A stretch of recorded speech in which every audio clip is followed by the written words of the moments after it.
105. It's the Alan Cox Show on 100.7 WMMS.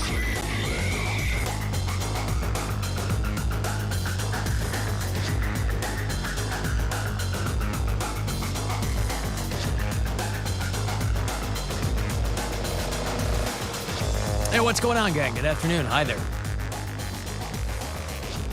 Greetings and all that. My name's Alan Cox. Thanks for being here. Welcome back on a Monday. Say hi to Bill Squire. He's right over there. Creepy hugs. Hey, Mary Santora's here, too. What up? Poundcake's back in Studio G. Afternoon, white people. Anything, did you get in any trouble at Buzzard Fest, Poundcake? Did you get anybody to risk it all, or? No, unfortunately. Yeah, all right. Well, one for lack of trying, right? I didn't really try that hard, but I was enjoying it. I mean, I watched Gavin Rosdale. I was ready to risk it all, but he had a lot of other offers other than me. Boy, did he. Mm-hmm. Yeah, I think everybody's still kind of on a Buzzard Fest high. I mean, it was such a fun time, and it had been a long time since WMMS had done Buzzard Fest. It had been a long time since I'd taken part in a festival like that, and it was a lot of fun. Very fun. It was so fun. Bands were great. You guys who attended were great. Yeah, it was just a good time. Good for everybody to hang out, have some pops. The weather was awesome. Blah, blah, blah. Hey, if you want to join us on the phone, please do. 216-578-1007. 800-348-1007. 35192 if you want to send me a text. AlanCoxShow.com for all the other stuff. Who's helping out today, by the way, before we get going here on the broadcast? Poppy Guflavin. All right, well, good. I like that there's an equal division of labor between guys who help and women who help. I like the guy who walked up to me. You know, we got to meet a lot of you guys coming out to Buzzard Fest, and there was a guy who walks up to me and he goes, "I'm going to say something to you that no one has ever said before." And I go, "Okay." I said, "It's a very, very short list, but shoot." And he goes, "I worked with both of your brothers." And I was like, "Oh, my God." That is a wild thing. Oh, my God, really? I'm like, here's a guy from Illinois who is now in Ohio, stumbled onto the show, and is out here now at Buzzard Fest. I go, "Well, you are right. No one's ever said that to me before here."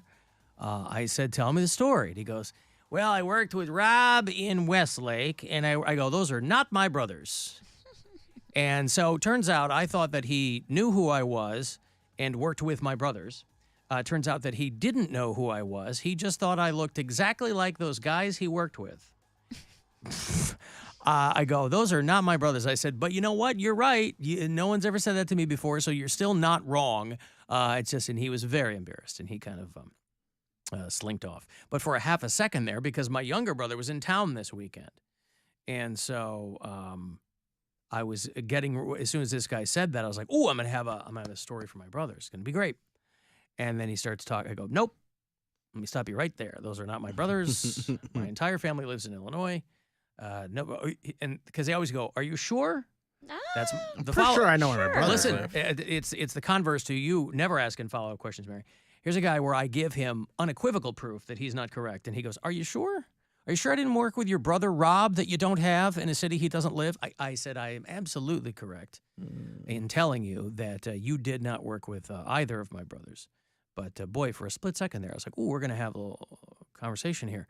My other favorite conversation of Buzzard Fest, or one of them, was with the road manager for Incubus. Is a lovely young lady, and in between the interviews I was doing with the bands, we were doing meet and greets behind the broadcast area. So if you were just walking by, you couldn't see it, because obviously that's something that you kind of want to obscure for people who weren't part of the, who hadn't won a meet and greet. And so Incubus as a band is very, very, well, Brandon Boyd is very, very press shy. And so I don't know if he doesn't do interviews, and he doesn't, and so, so they'll give me Chris Kilmore. I've spoken to Chris over a bunch of years. He's the guy that draws the short straw when it comes to doing interviews for Incubus. He's their DJ. Very nice guy. He's a Pittsburgh native. I mean, but he's 9 times out of 10, he's the guy that you'll end up talking to, and he couldn't be nicer. So there's no problem there. So I'm standing there as they're doing the meet and greet with our listeners, and there's a line, and they're letting people through. And this young lady, who I think is their road manager or tour manager, something like that, young lady, she's got a headset on. She goes, and what are you going to be talking to Chris about? I go, I don't know. We're just gonna, chat, whatever. We'll sit down and we'll figure it out. We'll talk some. She goes, yeah, I'm really going to need to know. And I go, I said, I'm not like a gotcha guy. I'm not like a, hey, so I said, we're just going to talk. And she goes, I want to prep him. Can you give me like just two things? And I go, I'm like at a loss for words because I can't believe that she's really, I go, I don't know. And she goes, just so I can tell him, just two things. I go, and then she gets a little snippy. She goes, like books, dogs, what? And I go, yeah, books and dogs are what I'm going to talk to him about. And she goes, really? Are you messing with me? I go, I'm messing with you. I'm going to talk to the DJ from Incubus for 10 minutes, and trust me, it'll be fine. And then I think she goes, I go, fine. How's it going, and what's happening after the show? I just threw these two, but boy, because she's doing her job too, right? They're so used to doing these things, they don't want something coming at them. But I'm like, literally, I'm not some guy that's going to like, digs, I found this from 1999, and how do you, I'm like, he's not in a political campaign. He's the DJ for Incubus. But anyway, everybody was a lot of fun. Phil Turn, Gavin Rossdale, and Eddie Kowalczyk from Live. Talked to him for a little bit. It was great. It was a lot of fun, and I'm glad so many people showed up, and the weather was awesome. It was a great night. I had a blast. Yeah, it was a It lot was of so fun. fun. Yeah. Mary going to a rock show. I was thinking maybe she'd show up in all black with cat eye makeup and her hair all teased like she did for Fall Out Boy. But no. I wore my green little bodysuit. Yeah. That fits. I told Brian, I was like, I'm glad you wore a bodysuit that fits. I was like, because I bought it for the taping that's coming out later this year, and it was quite a bit tighter in June. So I was like, maybe I've been dieting and exercising for a few weeks. So when I put it on that morning, I was like feeling myself, but I didn't want to wear a bra with it, and I'm not a person who will often go out in public. Oh, you were braless on Friday? I was braless. Oh, because wow. it's like tight, you know what I mean? So I was like, I could wear it. But when I was in my house getting ready, I was nipping out, and I was like, I was gonna say you don't want to be, because I was like, this is kind of a work event. I don't really need my nipples out, But then I was like, you know what? What's more rock and roll than nipples? Like, I should just Nipples are pretty rock and roll. I think so too. I didn't crack. notice. I didn't really look, but I didn't really notice any nipples. There weren't any because it was hot outside. Oh, it I was see. like 85 degrees and it was 70 in my house. I That's see. where the issue was. But yeah, I still did my little teased up bun. It was cool to hang out with everyone from MMS. Yes. Like us, RMG, Stansberry, yeah, like Tony, Keith and yeah. like So everybody. many messages from people like, do you guys in RMG get along? I'm like, yeah. That Well, was but- probably my favorite part of the day. But it's was also not hanging the out first with time that we've everyone. all hung out. It's I just know. that we're usually not at the same events. But it's the first time we've all hung out in a while. a very long time. Yeah.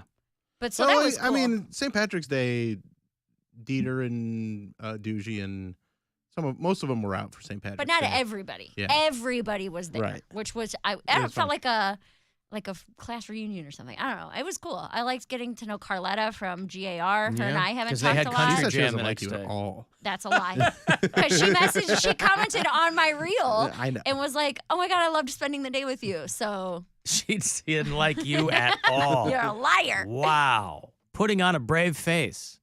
Well, that's so nice of you. But it was a cool day. Yeah, it was a lot of fun. Very It was a great cool day. time. Yep. Long day. But, Long day. but I it was told- a good day, yeah. My two friends showed up, and my girlfriend, she's a big Incubus fan, so they were like, we're staying till the end. They live down the street from us. And I was like, oh, I'll give you a ride home. No problem. Like, don't even worry about it. I'll be here anyway. And then everybody started to leave, and it was like 9 o'clock. And I was like, oh, well, I don't want to stay by myself. Like, not that I didn't want to see Incubus, but she's like #1 fan, And so I made a rule for myself because no texts were going through. So I was like, okay. Really? No I text couldn't were get going through? any text to go through Mine to were like fine. anybody. I was surprised. Maybe you have Yeah. two different cell carriers. My friend that was with me, her phone wasn't working either. Yeah. So I was like, okay, I'm going to do a lap through the crowd. And if I can find them in this 8,000 person Incubus crowd, I'm going to tell him I'm leaving. But if not, then I'll just stay.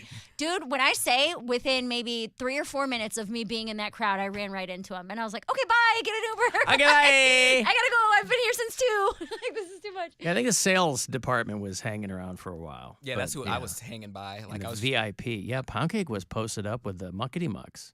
He's getting in there. See, now that he's this much closer to being Cleveland's best sports talker, by the way, he's Don't forget the boat. he's going to I'm a be company guy now. yeah, and He's it's not okay. gonna I mean, be- this is how he makes his way, you know, maybe not in the way that he had anticipated, but this is how he gets in with the muckety mucks. The future CEO of iHeartMedia, Poundcake. It all started when I Yeah. won Best Sports Talker. Cody, iHeartMedia. They 'cause always they make you told- change your name. He's like, they always told me I was too reliable.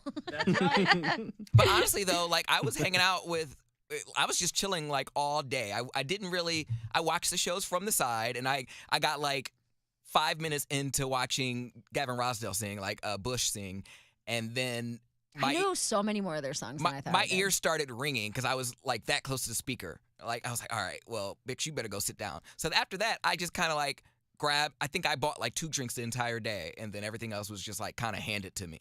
So I was just sipping my drink, people watching, premier spot for people watching. Like the VIP booth, that was worth every cent that I mean, I didn't pay, but whoever bought it, like worth every penny. Oh, Because God, somebody passed out. I got there right around a little bit before I saw noon. that, too. Somebody passed out like 15 minutes after I got there in the VIP tent. They go to the bartender. Hey, our friend just passed out. I'm like, it's 12:15. Like we didn't you even go the hard, gates dude. weren't even open. You got to pace yourself, man. But yeah, it was a good time. A lot of fun. So thanks for coming if you came. If It you was a great didn't, time. better luck next year. Hey, next Hopefully year's we'll do gonna it next be year. Real fun. Yeah, it'll be a lot of fun. I got to take a break here. I will have trips to Vegas for you. We got that iHeartRadio Music Festival coming up, so 5:30 all this week. Be a shot for you to get one of those trips to Vegas, by the way, to see a whole bunch of bands. So details on that later. 35192 if you want to text for anything, and we'll be back. It's the Alan Cox Show. Everywhere on our free iHeartRadio app.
David Harbour and Jeffrey Dean Morgan. Listen to Aftershock on the iHeartRadio app or wherever you get your podcasts. Welcome to the Rock and Roll Hall of Fame. Forget the Rock Hall. When does Poundcake go into the Country Hall of Fame? My truck, my beer, my guns. Say it again. It's the Alan Cox Show. On 100.7 WMMS. 216-578-1007 if you want to join us live. 800-348-1007. 35192, number to text. Well, if Cleveland needed any more reasons to love Jose Ramirez, I guess they got him over the weekend. Tom Hamilton's call went wide, by the way. There was a national clip that went around with him aping Howard Cosell in this fight during the Guardians-White Sox. Well, listen, when the White Sox are taking 2 of 3 games from you, it's going to make you a little snippy. And this is essentially what happened. Now, I can't tell you, and I looked at that fight from just about every angle, and I still can't figure out how it looked like he tapped him on the cheek and he dropped him, and that was just a weird angle. I was like, I can't remember the last time I saw a guy get dropped in a baseball scrum. You know, usually everybody comes out and there's a bunch of punches that are thrown. Shoving. But it's rare you'll see a guy get dropped like Anderson did with the White Sox. And I still can't figure it out because it wasn't like he really clocked him one and laid him out. It looked like his fist kind of But it's in his tapped his cheek and then he just fell on his back. He proceeded to have a social media meltdown after that about how it ain't over and all that crap. It's like, bro, you got just gotta laid take the L out on that one, man. national Here's the thing, television. When's the last time you were punched in the jaw? And J-Ram is October 5th, Of- 2006. There you go. So it's been 17 years for you. J-Ram's a big dude. Even if he gets half of his weight behind that punch, square in the jaw, But that's my point. you're going to get knocked out. It didn't look square how in the big do you jaw. It think looked like he J-Ram is? tapped him. He's not a tall guy. But he's not small. He's not like a thin dude. He's like a built guy. He's not a tiny guy is what I'm saying. He's not jacked. He's not a lineman, but I don't know, maybe 220 pounds. Looked like Tim Anderson had a few inches on him. I'm not saying he's tall, but he's not a small person. I don't mean height. I mean like size. 190. Okay, that's a big person. But I mean, he's not like the biggest guy. No. He's a little guy. He's I assume everybody 190 pounds is not a little guy. For a professional baseball player, it's a little guy. I guess. Either way, all I'm saying is it's not like some But he got me. It's not like what me you're throwing trying my to say fist is at him. he's got a good swing. Yes, a lot J-Ram of power has behind got his a lot swing. of- he For a must. guy man. his I size, he's couldn't got a figure good it out. swing. Yeah. And also, if you just hit people right on the button, it will knock them down. Yeah, but that I didn't see that. It looked like his hand tapped his cheek, and I'm like, well, Yeah, but you hit someone in the cheek. Or the jaw, it looked yeah. like. It almost looked like he got kind of underneath it. Mm-hmm. well, he clearly did because It's a great for movie. people who haven't seen the video, it's absolutely worth checking out. I was in. Bill, did you make the Cody Brown thing? Oh, yeah. Oh my God, that was perfect. It was. I'll put it back on my story again. Please do. It was amazing because we're telling everybody to vote for Poundcake for best sports talker in Cleveland Scene's Best of 2023, and Bill took the fight. You got to post this, and you got to see it on Bill's. All right, I'll just put it up as a account. It is reel. I'll put it up as a reel so awesome. it stays And up. I can share it. Yeah. Where the Cody Brown part of the poll is knocking out all of the other nominees. It's great. Bottom of the 6th, J-Ram hits a double, slides into second. Tim Anderson, Shy Sox shortstop, tags him above his back. Didn't like it. So he drops his glove, and Anderson squares up, man. He pulls the glove off and gets ready to rock. And Jose Ramirez clearly right hooked him. But Tom Hamilton, proving what is so easy to forget in this market, that he's the best in the biz. Right over the bag at first. Now Jose and Anderson square off. They're fighting. They're swinging. Down goes Anderson. Down goes Anderson. Ramirez went in with a head-first slide. Jose never gets upset about anything. They came up chewing. Anderson squared off. Jose decked him. It's a 5-1 Chicago lead, but everybody from the dugouts and the bullpens congregated around second base. You never see Jose Ramirez get upset like that. And Tim Anderson was on the wrong side of that punch. So J-Ram and Tim Anderson both ejected, obviously, from the game. But of course, Hammy calling back the classic Howard Cosell call from... Down goes Frazier! Down goes Frazier! Down goes Frazier! There you go. I think that was a George Foreman Frazier fight. That's I was going to say that wasn't even like the only fight over the weekend that I witnessed on Twitter. Well, down goes Frazier. That's what I say every time I watch that Kelsey Grammer falling off the stage. Down goes Frazier. I love it every time I see it. Good Lord. And oh, good Lord. Oh, good God. I was in the kitchen doing dishes, and Brian's on the couch, and he just goes, dude, Jose Ramirez got in a fist fight. And I was like, I thought he meant like on the street or something. No. I was like, you can't shout things like that. I mean, I came running in and had like a pan in my hand. I was like, what happened? What happened? I think he's out here punching people at the mall or something. Somebody tweeted, Ramirez got that dog in him. Mm-hmm. Yep. Yeah, I was on my way home from... That's what I like to see when the Guardians are in national news. They have a Don't Tell comedy in Akron now, and I did the show at Jurassic Mountain on Saturday. Oh, yeah. Is this like Don't Ask, Don't Tell comedy? No. It's not like that. The whole thing is you don't know who's performing or who or where it's going to be until the night of the show. So Okay. then you get Because a Don't Ask, surprise. Don't Tell is they all perform, but you don't know who's gay. Right. And you still didn't this week. Now you can figure it out. Mhm. But it was a really fun show, and then all my group chats start blowing up with that clip, and I'm just dying to get home so I can see what it is. And like I see the headline, like, and I'm like, oh, I want to watch it. So I get home finally, and I just immediately in love with this clip because it can work for so many different memes too. Sure. Like there's Any fight clip can work for Yeah. Well, Brian, after he was like explaining the fist fight to me, he couldn't find a video of it. And I was like, that's because you don't have Twitter or X or whatever. I was like, if you need to see unedited fist fighting, that is the app to go to. 100% of the time, those Twitter. are the videos. Every single time. That's where I told him. I was like, he's on YouTube trying to find us. I said, no. Got to go to Twitter. What was the gnarly websites back in the day? Like Ogreish? Ogreish and Rotten.com. Rotten.com, yeah. Yep. That was like that's E-Bombs World.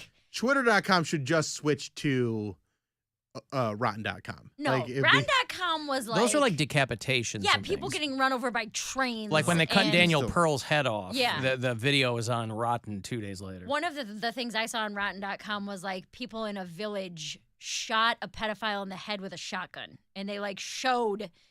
They were like, this guy's the village pedophile. So these people came and literally just showed them blow his head off with a gun. I saw a dog get set on fire on that website. You know, the weird thing is that is an elected position. So they had to figure out who the next village pedophile was. You get to vote on it? That's the tough part. Yeah, that website ruined me because I was like 9. I never and the liked that internet stuff. was new. And I saw these people. Yeah, mid-90s that stuff was. Dude, I saw these people coming When there were at- like 6 websites. That's how you know, early days of the commercial internet, there were like 6 or 7 websites, and 5 of them were dedicated to people getting murdered. Or, Yeah. So I don't that should have understand. told you where technology was going to go. The What? one was a group of people taking a blowtorch to a dog. And I was like, I got to get off the internet. Why would you and that's the thing. There's no curiosity with me with that type of stuff. I don't want to see that. I don't want that on my heart. Like when that murder video was going around years ago, that people were looking for the guy. I'm like, I don't have no interest in watching. I hope you guys catch the dude who did it, but I don't want to watch the the Facebook live stream. Yeah, man. Like I just don't want to see that. Like there's a line. The scary movies and murder stuff, I can watch that because a lot of it's fake and it's edited. But when you want to watch like A lot of it's fake A in the hammer. movies. a hammer I love goes it. to someone's forehead and then you like see him bleed out, I don't want to see that stuff. Except for fighting. Anderson square off. They're fighting. They're swinging. Down goes Anderson. Down goes Anderson. It's so good. Well, it's great. It's perfect. Pitch perfect. What fight did you see, Poundcake? I was gonna say I don't know what fight is more epic. At the Guardians game or the pontoon boat fight. Oh, Alabama boat fight. Oh, the one from Alabama. fight. Brawl. They put the hands a dude jumped in the water. He was and swam swimming. to the Over dock is the- to lay hands. I'm like, oh no, you ain't mess with Alabama. Roll Tide. Oh wait, is that Mississippi? That's real. It's No, Alabama. Alabama. Okay, I was, Yeah. I remember, Best sports talker. Poundcake. I remember that from spring break. There was Roll this chick Tide. there. She's like, roll tide. She would get every time she would take a shot. Roll Tide. I'm like, okay. But Yeah, that guy. That's like World Star in some places. That dude laid hands, and I was like watching the footage, like there's so much more commentary than because the girl's like as a dude getting punched, she's like providing commentary, and then you see like the before. I don't know why they were filming. I think they knew something was gonna go down, but there's like the before. And then they have the aftermath where everyone is just getting arrested. They had a guy that they beat him out of his Crocs. Like his Oh, I feet- didn't see that. No, Just that stick- was that got lumped in with it. Oh, that wasn't it. That wasn't that because I saw that as a meme a few days I was ago. like, how you get beat out of your Crocs, Yeah. homie? Well, they're pretty loose. It's not hard to beat somebody out of No, their no, Crocs. like they fly his right feet off. went through the Crocs. feet went Oh. through the bottom of the Crocs and they were up on his calves. He forgot I to thought you put him meant in they just sport flew off mode. his feet or Yeah. something. I was gonna say. Oh, but- it's funny. There But was. yeah. It's like Dorf on golf. Yeah. The video I saw. I spent most of my morning looking up different angles of this Alabama boat. I only saw the brawl. headline. I never got around to watching No, the you video. didn't Well, watch it. so, It's so dude, there's long. so many videos. So apparently, this guy parked his pontoon boat where this Ferry was supposed to This dock. big ferry was supposed to dock. So the guy who works the ferry gets off and is like, "You can't put your boat here." And he's a black dude yelling at these white people. And then They're being belligerent and they're not listening to not him. listening. He takes off. They start to square up. He takes off his hat. He throws it, and then it literally is just. Well, he throws the hat up and it like signals. Oh, like the a rest bat of the black signal. That's people- literally the definition of it's up. Yeah. It's up. But then you just Going down. see civilians from all over the place running in to start beating each other up. Because they jumped. No, because the They white jumped people the black dude. The black guy was a security guard. He's telling him move your boat. He started to unravel the boat to get it off the dock, and the dude came back out of nowhere and just hit him. And then when Yeah, one he of the ran guys and hit him like sucker the, punched the him. rest of the family. There was like five. There was like 5 guys jumping this one black dude, and then you just see the other guys, the black guys, running down. It to was help. like random black civilians coming Because in. everyone that was filming, they were So like, they were just. "Uh-uh." So they were just. Both sides were looking for an excuse to beat the piss out of the other side. No. This was The literally. one dude's trying to do his job. could've He's been like, avoided. "Hey, my ferry needs to park here. You guys have to move your boat." Right. Your I mean, boat is parked once it illegally." popped off, the bench is cleared and yeah, everybody. it was it. Yeah. Well, but the only reason the bench is cleared is because They they're jumped all him. ganging up on one dude, and they Doing said we're his not going to job." let this happen I see. because what these white dudes with the pontoon boat should have done is just Move their boat. complied. Yeah. Why are you resisting? Yeah, I thought you guys were big into compliance all of a sudden. It's Alabama. So it just didn't, if they didn't jump in, it didn't look good because there's a boat full of people watching this happen, and it was 5 on 1. So one of the guys was like, "Oh hell no!" He jumped into the water, started swimming, The river? pulled up, and started throwing hands like just I Wet, don't even know where fully he wet. Yeah, fully wet. Just started throwing hands. Someone picked up a chair and like Bash smashed- that big lady. Somebody got hit with a chair. It Everything was a just big. happened so fast. There was like this big white bitch that was fighting with somebody, and she got knocked to the ground. And then some black dude just grabbed the chair, smashed her in the head. He got arrested though. Yeah. They put him in cuffs But see, almost immediately. I learned a long time ago, especially coming from a black family, you never want to do anything embarrassing in front of your older black relatives because you will be roasted for life. They're gonna laugh at you. They're gonna make you embarrass you like worse than you felt already. Like I know not to fall in front of my aunt because she'd be like, "Ah, oh my God, you fell." That's exactly what these girls were. The girls that were filming, they were providing commentary as they were getting hit. They were like, "Ah, ooh, see, shouldn't have been talking wreck. See, gotcha." Yeah, but also like it's Alabama and black folks down there are like What? swallowing their pride all the time. So that's where my family's from. So when they were like, "Oop, it's on," Yeah. you have a Yeah. legit reason to start just going bananas. And I on think you. they had enough. I They- sent- 'cause that was ridiculous. There's so many good memes from it. I sent my favorite to the group chat where it's all the black people standing in front of, like they're squaring up against the white people, but it's got the portals from From Avengers. from Endgame. It says on your left. It really was. It was people just showing up. Yeah. But when was the last time you not only? I mean, I don't think anyone has swam up and then started fighting. No, but that's a new thing. That was That's- the one yeah. that was hilarious. when was the last time you guys got into an actual fist fight? Like you had to fight for your life. Not Not since high fight school. For your life? I mean, a fight's different than Never. fighting for your life. Nah, I'm I just saying mean, fight. Senior it's year of been high a school. while. It's been a while. Summer 2017. There was a big brawl at my Mary was college drunk house. a lot. That leads to a lot of fights. Just regular everyday fights. What do they always say? Alcohol was a factor. Yeah. And for Mary, alcohol for a long time was always a factor. My sister and I So you could solve for X and end up with a fight. My sister and I ran like a 5K or something, or a 10K. And then it was sponsored by Tito's. So after you completed the race at 6 a.m, you got 2 free Tito's drink tickets. So now you just exercised off 1,000 calories. And the first thing I put back into my body was vodka. There you go. So then we drank all day, and her and I ended up Wild Eagle. We got in a fist fight on the patio. Yep. Like she tried to. She was trying to Shirts drive coming home. off. Well, she was trying to drive home, and I didn't want her to drive because we had been drinking all day.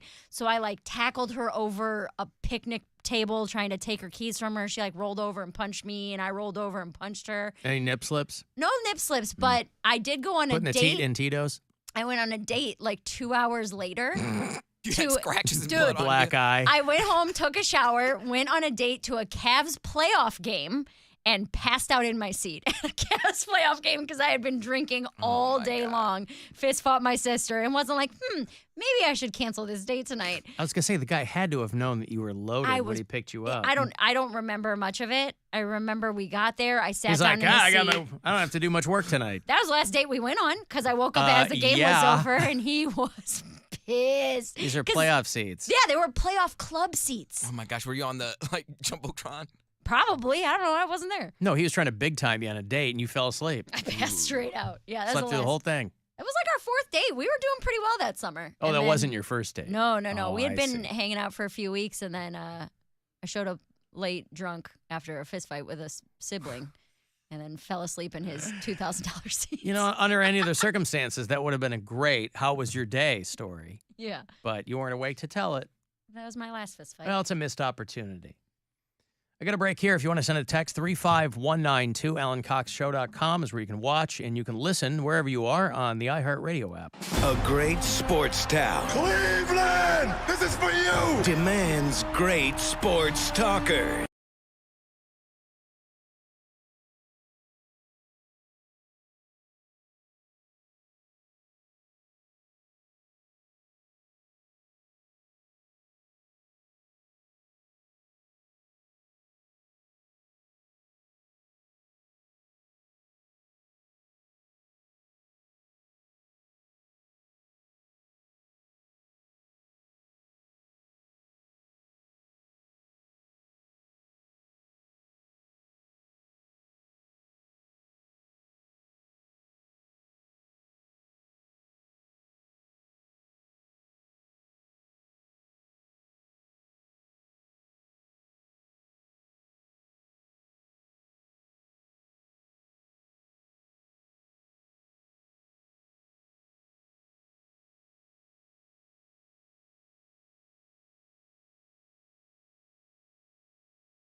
JP Morgan Chase Bank, any member FDIC. Visit nordcenter.org/mindovermiles to sign up for the Mind Over Miles 5K run and 1 mile walk, taking place at the Black River Reservation in Elyria. Register at nordcenter.org/mindovermiles. The Nord Center, transforming lives together. Portions of the following program were pre-recorded.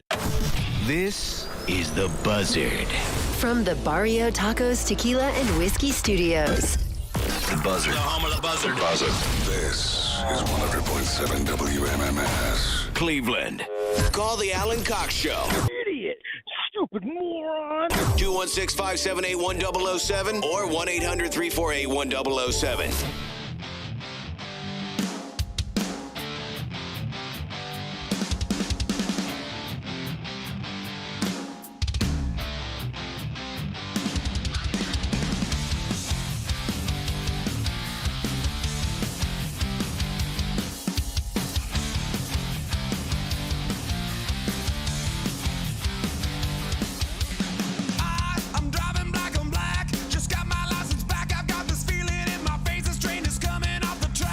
I bet that this song, Poundcake, you know who this is? I don't. Mary knows. It's Nickelback, baby. I bet this song is about drinking or having sex or having your pants are askew or you've got something Pants in your and feet. mouth. Or what? Pants and feet. Pants and feet. Nickelback they're here in Cleveland a Wednesday night. That big Nickelback rolling out tour, I think is what it's called. It's them and some country dudes. They got Brantley Gilbert and somebody else opening up for them. So probably a pretty big deal out there at Blossom. Wednesday night is that show. They are from a town called Hanna, Alberta, which is in the middle of nowhere. I mean, it's like 2.5 hours northeast of Calgary in Alberta. And their hometown has had to take down the sign that mentions that because it's become a safety hazard. It's a very small town. I don't know if all 4 of them are from Hanna, but it is a town of about 2,500 people. And so obviously they've got nothing else going for it. So they put it on the towns that welcome you to Hanna, put on the signs rather that welcome you to the town of Hanna, proud to be the home of Nickelback. That sign has been up there for 20 years. And they're finally taking it down because it's just become too much of a thing, I guess. I don't know if some people throwing tomatoes at it. Some people maybe taking pictures and causing problems. I don't know. All Hanna, Alberta wanted was to have people know that that's where Nickelback was from. And every town needs something to be proud of, and some towns don't really have much. You ever tell you about Wakarusa, Indiana, Bill? Town, of course, hometown of Gail Sayers, but also of a bovine superstar named Contented Linda Grace. But I digress. Hanna, Alberta, a home of Nickelback. Danny Povichuk is the mayor of the town. And they said it was just causing too much of a security concern. Why, after 20 years, did they come to that conclusion? I don't know. They would have some people, I guess, taking a picture and then showing it to their friend and saying, look at this photograph. Mm-hmm. He said, I never in a million years thought that we would have feedback on the signs. I guess this guy hasn't been on the internet for very long, but I mean, there's feedback on everything now, no matter how mundane, no matter how innocuous. Some people will offer feedback on anything. He says the town wants to redo the signs, but basically everything in the town of Hanna is draped in Nickelback stuff. All right, they've got a curling rink there. This is Canada. They've got a curling rink, and it's just covered in, like, Nickelback tour posters and blah, blah, blah. It's mostly an oil town. It's mostly coal mining and Nickelback-based tourism, I assume. But they've got public murals. Imagine you lived in Hanna and hated Nickelback. You couldn't go anywhere without seeing these guys. Maybe it's, listen, nothing against them. Maybe it's just not your cup of tea. Maybe you're the kid in Hanna who wants to be a big EDM artist or wants to be Hannah, Alberta's first drill rapper, and you're looking around and you're like, everything's Nickelback here. I got to get the hell out of here, which is clearly what the Nickelback guys said. We got to get the hell out of Hannah, Alberta. Because when you're a small town, everybody in it, most people in it, can't wait to get out. I love going to small towns and seeing what their downtown looks like. Why is that? I don't know, because it's just so funny. Like, I grew up in Oberlin, and we have, like, a downtown, and it's a college town, so there's a couple bars, But a college town isn't the same. Like, that's a small city, not a small town. I understand. Transient community. But the surrounding towns, like Wellington and, like, LaGrange's downtown is literally, there's just, like, a statue. There, or at least there was. I heard that someone hit it or something. But there was just like a statue, and that was their downtown. You drive around the statue, and then any direction, you're going to the residential areas. So I just like to see downtowns of like small towns, because it might just be but that's a college. shop That's or, college town adjacent, right? What, LaGrange? Yeah. Kinda. I mean, you don't need. I'm talking drive to the middle of nowhere, and there will be a town. Yep. Most of this country is the middle of nowhere, and those are the towns. Like, it was a big deal in my grandma's town, and I was a kid. I was probably maybe a freshman in high school. Her town got a McDonald's. That was a big deal because they only had a couple of traffic lights, and then they got a McDonald's. And then everything that comes with that, right? All the teens want to hang out at the McDonald's because they're trying to get them down from the hills, not hanging out in the parks and the cemeteries all the time. There's limited entertainment options in small towns, so the kids were hanging out at the McD's. Like downtown Polk, like that south of Oberlin, go straight down like 58, and there's like Sullivan, and then there's a town called Polk. There's no downtown there. I mean, there's a place where the intersections meet, but there's like no downtown. Right. Well, if you have a Polk, this has 310 people. I mean, that's not enough people to make a town. So it's just going to be a collection of houses that are in like an unincorporated area or something. But yeah, there's a corner store, Polk, and deli, and that's like downtown Polk. A deli. Yeah. Like a Jewish deli in Polk, Ohio? I don't know. How am I supposed to know? Well, you said there's a deli. It says a deli, but how do I know it's a Jewish deli? I think it's kind of implied. I mean, if it's a literal delicatessen, I mean, that's usually what you're hanging your hat on. A lot of Amish are down in Polk, so. It's an Amish deli. An Amish deli. Fresh churned butter. There you go. Hezekiah's Meats.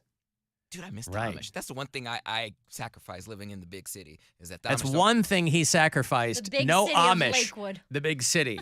Well, still, like, there's no Amish knocking on my door anymore offering me cookies, because I would give in every time. I don't think there was ever a time where my whole family was like, no, we're good. Every single time. Pies, cookies, little Selling or offering? They were selling. Yeah. So they weren't offering you cookies. They would knock on our door. I remember that was some of my fondest memories as kids. We would wait just like the milkman, just like, ooh, the Amish are coming. There's the buggy down the street. And they would knock on our door and sell us stuff. When I drive through Michigan, like I'm going to the Upper Peninsula in November, but it's like that where you drive for 40 miles and there's nothing around you. And then all of a sudden the speed limit goes from 60 to 25 and you're like, oh, here's the town. It just starts out of nowhere. And then it's maybe 2 or 3 minutes through the middle of town. There's one little stoplight and then you keep going another 40 miles. Boop, there's another little town. Yeah. I actually kind of like that though. It's kind of Where the like, go ahead. I'm sorry, with the gas stations, they only got like one pump. Yeah. And it's just like, and it's a guy old-timey. comes out and does it. Yep. But it's cute. Little towns like that are cute. They got like the Christmas lights that go through the downtown. Some of them are dilapidated. Well, I mentioned it, I think, when we first came back, but we were driving through a whole lot of nowhere in Arizona, and I finally had a gas station, and it said, fill up now because we're closed through November. Whoa. I was like, well, thank God. We got there like 3 days before they were going to close. What's that? How can they survive that long? Because it's not an area that, it's kind of off the highway, and it's probably just for those people traveling. I don't think it's like there's no town there. So it's not the town's gas station. I don't know. But whatever. Are you going up to Mackinac Island? What are you guys doing? I am. There's a comedy festival they're starting up there called I think it's Stand UP, like Upper Peninsula Stand Up festival. I get it. Yeah. Okay. I'm headlining that They're doing it in November. in November. Now, November, it's the first weekend in November, which isn't bad. You don't really have to start worrying about bridges and stuff being closed up there until like January, February. When it gets windy and slick. Yes. Because November, it can. We had like 70-degree days last November.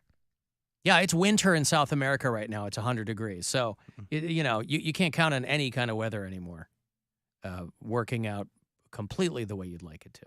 Yeah. Hey, listen, it wasn't just Buzzard Fest this weekend. Twinsburg had their big Twins Fest down there, where people from all over who have another person that looks just like them, a doppelganger, if you will, a genetic Copy.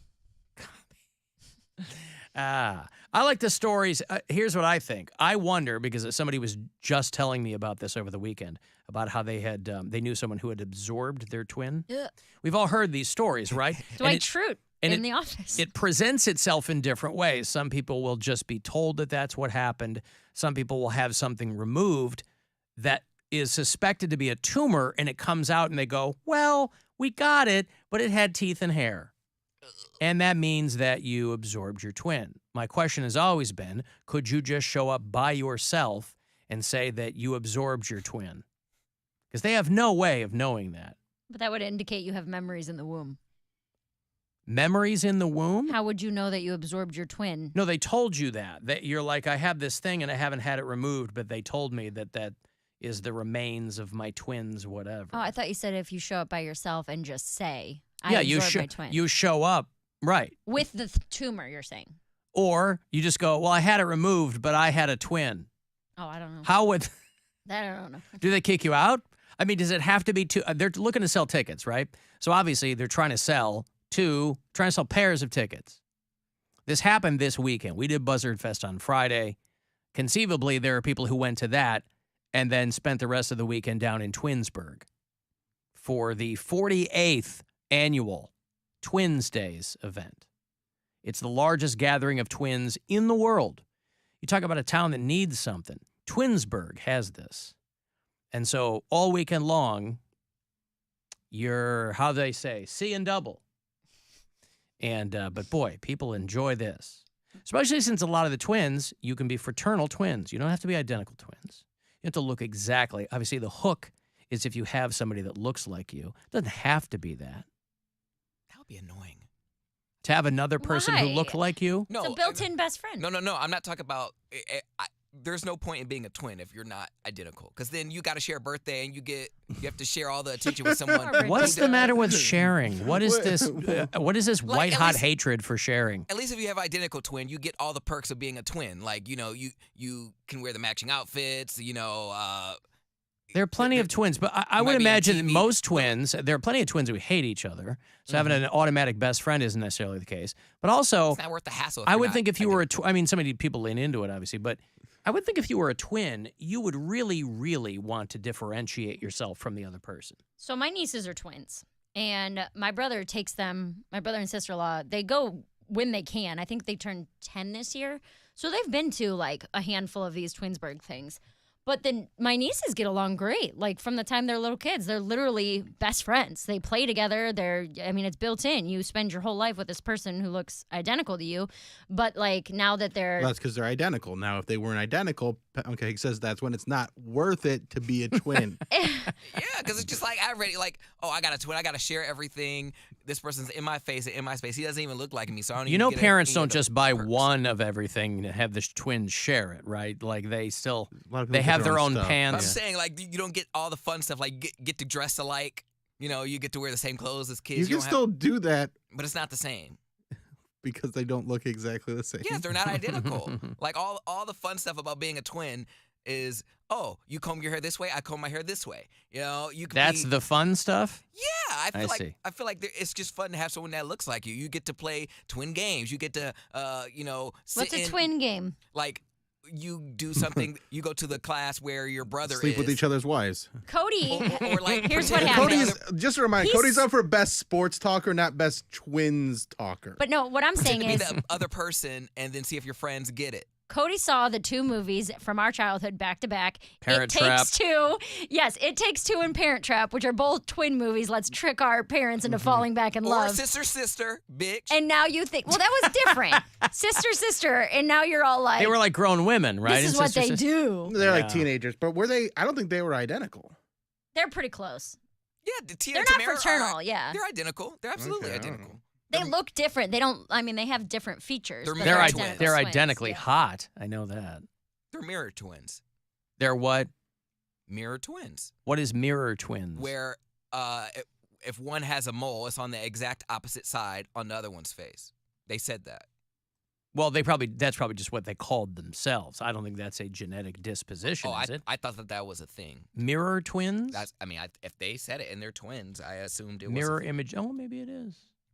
Well, anyway, they had that this past weekend, and I'm just curious what the fine print is on something like that. You know, could you go down there? Because they say that if something awful happens to one twin, let's say you lose a twin sibling, they pass away. You know, they say that it mentally, emotionally, it's like a phantom limb. Like you feel like a part of you is missing. But they don't have a way of telling if you show up and say, well, my twin passed away. They might go, why are you here? And you could just say, well, I like to be among the twins. I don't think there's I a like rule. to be part of my community. Yeah, but there has You to don't be. have to be a twin to go to this. There- Anybody can go. It's not like you have to prove that you were. I could go. You could go say, I would like to enjoy a festival today. Go with Poundcake and say you're twins. Yeah. What's that Arnold Schwarzenegger movie? With Twins? Yeah. Oh my God. I hate myself God, what's so the name of much. that movie where they're Oh, twins? no. Twins? What's that one where he's big and the other one's little and they like look, they don't look alike? But they Big say and that they- Little. You're thinking of Big and Little. I just watched that recently for the first time since I saw it as a kid. I think it holds up. It's pretty funny movie. Oh, yeah? Yeah. It's not great, but it's funny. It's like a silly Yeah, I haven't seen it in comedy. a long. My only experience with twins is dating a twin. So I didn't have a great experience with twins. And plenty of people, it seems like, it's like any other group of people. I mean, some of them are awesome and some of them don't get along with each other. And Yeah, my twin nieces are best friends, but they do differentiate where like one always wears her hair up, like always. Her hair is always going to be in a ponytail or a bun or a braid or something, and the other one always wears it down. So it's like if you can't tell which one's Georgia or Olive, no, I don't know which one. There was a wears it up. time. But they do that kind of stuff. I don't know how long it takes for my brain to register to tell the twins apart because there were a lot of twins in college. Like I had some of my roommates, they were identical twins. And for like the first, I want to say 2 or 3 months, I didn't know which one was which. And then I was like, oh my gosh, once I realized which one was which, I couldn't believe that I couldn't get it right. And then they had friends who were also identical twins, and I still couldn't tell them apart. It's so weird. And they were like, they look completely different. I don't understand how you can't tell them apart. I was like, I don't know why. Well, their personalities are different too. I didn't really get to know them at first, but that doesn't matter to Poundcake. No, I forgot. they're still fake twins. But I mean, when they if they're do not- stuff like that, when they put their hair up in the bun, it helps. I'm like, okay, well, this one always wears their hair up in a Or bun. one of them always wears green. You know what I mean? Like, my brother can't tell them apart.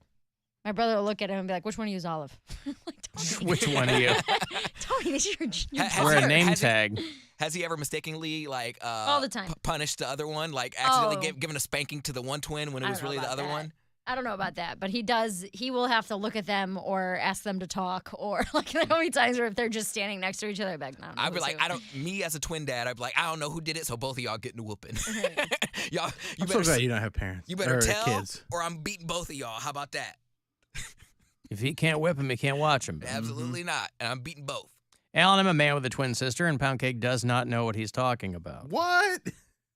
He doesn't. What? You don't miss out. It's not worth it to be a twin. Well, you need to tell me what he's wrong about. I mean, All of it. we've already assumed that. You've got to tell me specifically as a twin what you're talking about.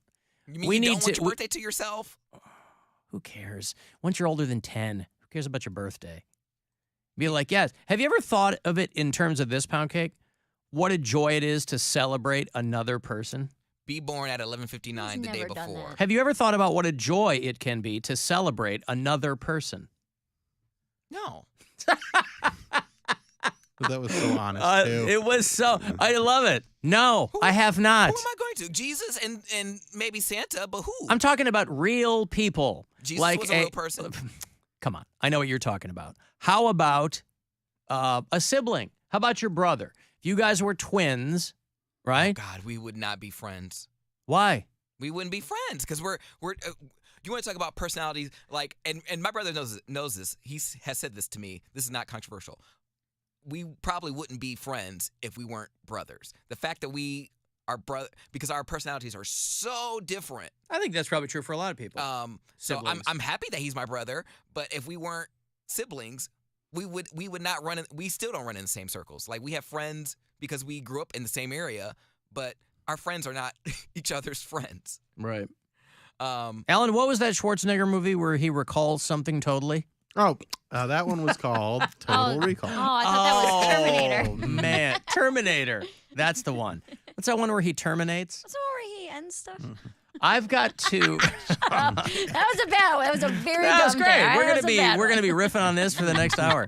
If you want to text 35192, AlanCoxShow.com is where your pictures show up, and we'll be back. The Alan Cox Show. On our free iHeartRadio app and your favorite smart device. Just tell it to play the Alan Cox Show on iHeartRadio. From the Universal Windows Direct Weather Center, WMMS Weather. Showers and thunderstorms for your Monday. Some strong to severe. Highs in the mid to upper 70s. Showers, possibly a thunderstorm tonight with overnight lows in the 60s. For your Tuesday, a slight chance of showers and storms early, otherwise partly to mostly sunny. Highs close to 80. This report is sponsored by Dunkin'. Do you know the sound Dunkin' Ice makes? Of course you do. It's the sound of the ice randomly yet rhythmically shaking around the cup, creating the soundtrack to a perfect summer. It's the sound of summer, and summer sure does sound good. Try Dunkin' Refreshers, iced coffee, cold brew, and lattes. Dunkin' Iced. America runs on Dunkin'. Are you kidding me? Our own U.S. government is discussing UFOs, flying saucers, and they're everywhere. Are you kidding me? Man, your tax dollars hard at work. Woo! Little Green Man, Mike, official denial tomato here. If buying a new Nissan is on your radar, try landing that Nissan.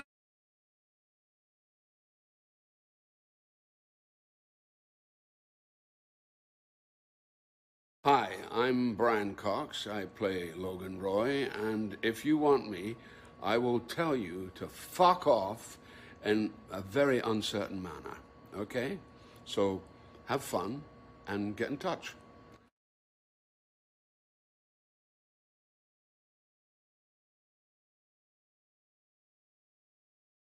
Pizza Hut's Buy Pizza, Get Free Pizza. On August 9th only, buy a large pizza, get a free large one-topping pizza.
Hi, I'm Brian Cox. I play Logan Roy, and if you want me, I will tell you to fuck off in a very uncertain manner, okay? So have fun and get in touch. Hi, I'm Brian Cox. I play Logan Roy, and if you want me, I will tell you to fuck off in a very uncertain manner, okay? So have fun and get in touch.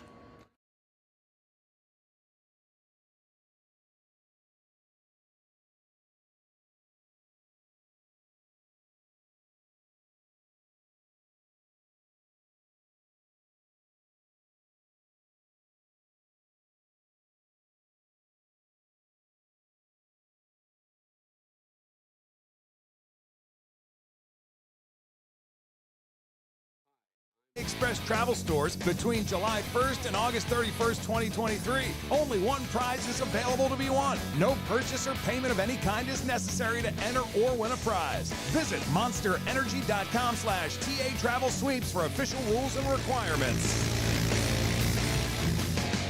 Your spark is all you need. And let's be real, you don't have time for smoke and mirrors anyway. So ditch all the pretentiousness and the lighter it rode in on with Blue. Blue e-cigs are available in a variety of satisfying flavors and nicotine strengths. Even better, it's odorless. When you're living unlit, you're comfortable being your true you. And no one will mistake ashtray for your signature scent.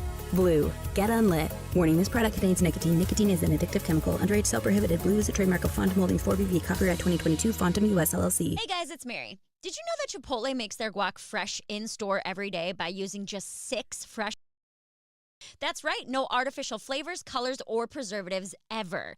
Each batch of Chipotle's incredible guac starts with hand-picked, hand-scooped, hand-mashed avocados that are then mixed with salt, lime juice, red onion, jalapenos, and cilantro to give it the perfect amount of kick and freshness you're craving. Are you drooling yet? Well, go grab some today by stopping into your local Chipotle or ordering in the Chipotle app or at chipotle.com. Dad, I don't feel good. I'll grab the Vicks DayQuil Kids Honey. Isn't DayQuil just for parents? Actually, Vicks DayQuil Kids Honey is just for kids, specially designed to treat kids' most bothersome cold symptoms quickly with a honeylicious tasting flavor kids like. You know what else kids like? DayQuil Kids Honey first, then video games. Deal. Vicks DayQuil Kids Honey, the kids' honeylicious daytime coughing, congestion, stuffy head, stuffy nose medicine. Safe for ages 6+. Your adventure awaits at Seneca Allegheny Resort and Casino. Discover all there is to do and see in the rolling foothills of the Allegheny Mountains. Enjoy hiking, biking, and fishing. Explore local shops and festivals. And feel the thrills of world-class gaming and entertainment. All with 4-diamond luxurious accommodations. Plan your adventure now at SenecaAlleghenyCasino.com. Seneca Allegheny Resort and Casino. Nothing else comes close. DQ presents... That's the sound of someone seeing the DQ $7 meal deal. And that's the sound of someone deciding if they want the original cheeseburger or 3-piece chicken strips with their $7 meal deal. And that's the sound of someone digging into their choice of original cheeseburger or 3-piece chicken strips, plus regular fries, a drink, and a sundae. Sounds pretty good, right? Grab the full-size $7 meal deal only at DQ. Happy tastes good. Life's better with a home policy from American Family Insurance because you'll feel protected no matter how the wind blows. All so you can keep enjoying the home of your dreams. And our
leaves me.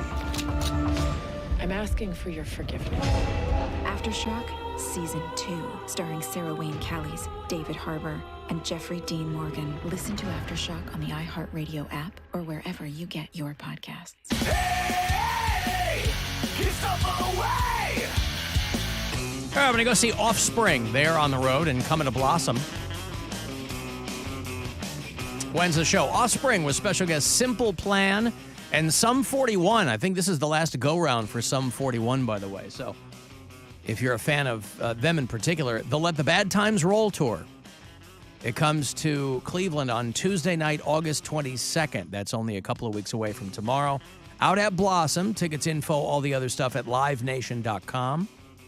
This pair for you. Caller 10, Offspring, Simple Plan, Sum 41, all three of them in front of you and ready to perform. Caller 10, 216-578-1007 or 800-348-1007. If you can't beat them, join them. And if you can't join them, send a strongly worded letter asking why your application was rejected. Another helpful tip from the Alan Cox Show. On 100.7 WMMS.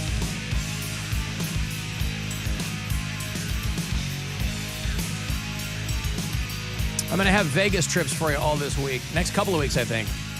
You will get one singular keyword from me at 5:30. A couple other chances throughout the day to win, but mine will be 5:30.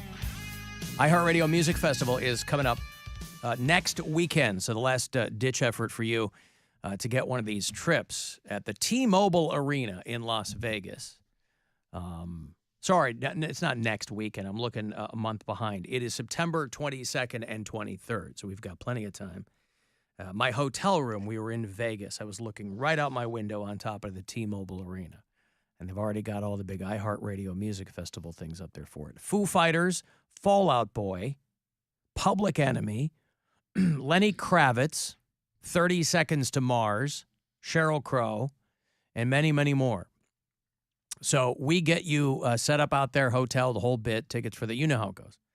But 5:30 all week is going to be that one opportunity with this show to get you out to Vegas next month for the music festival. Guardians start up the series tonight against the Blue Jays.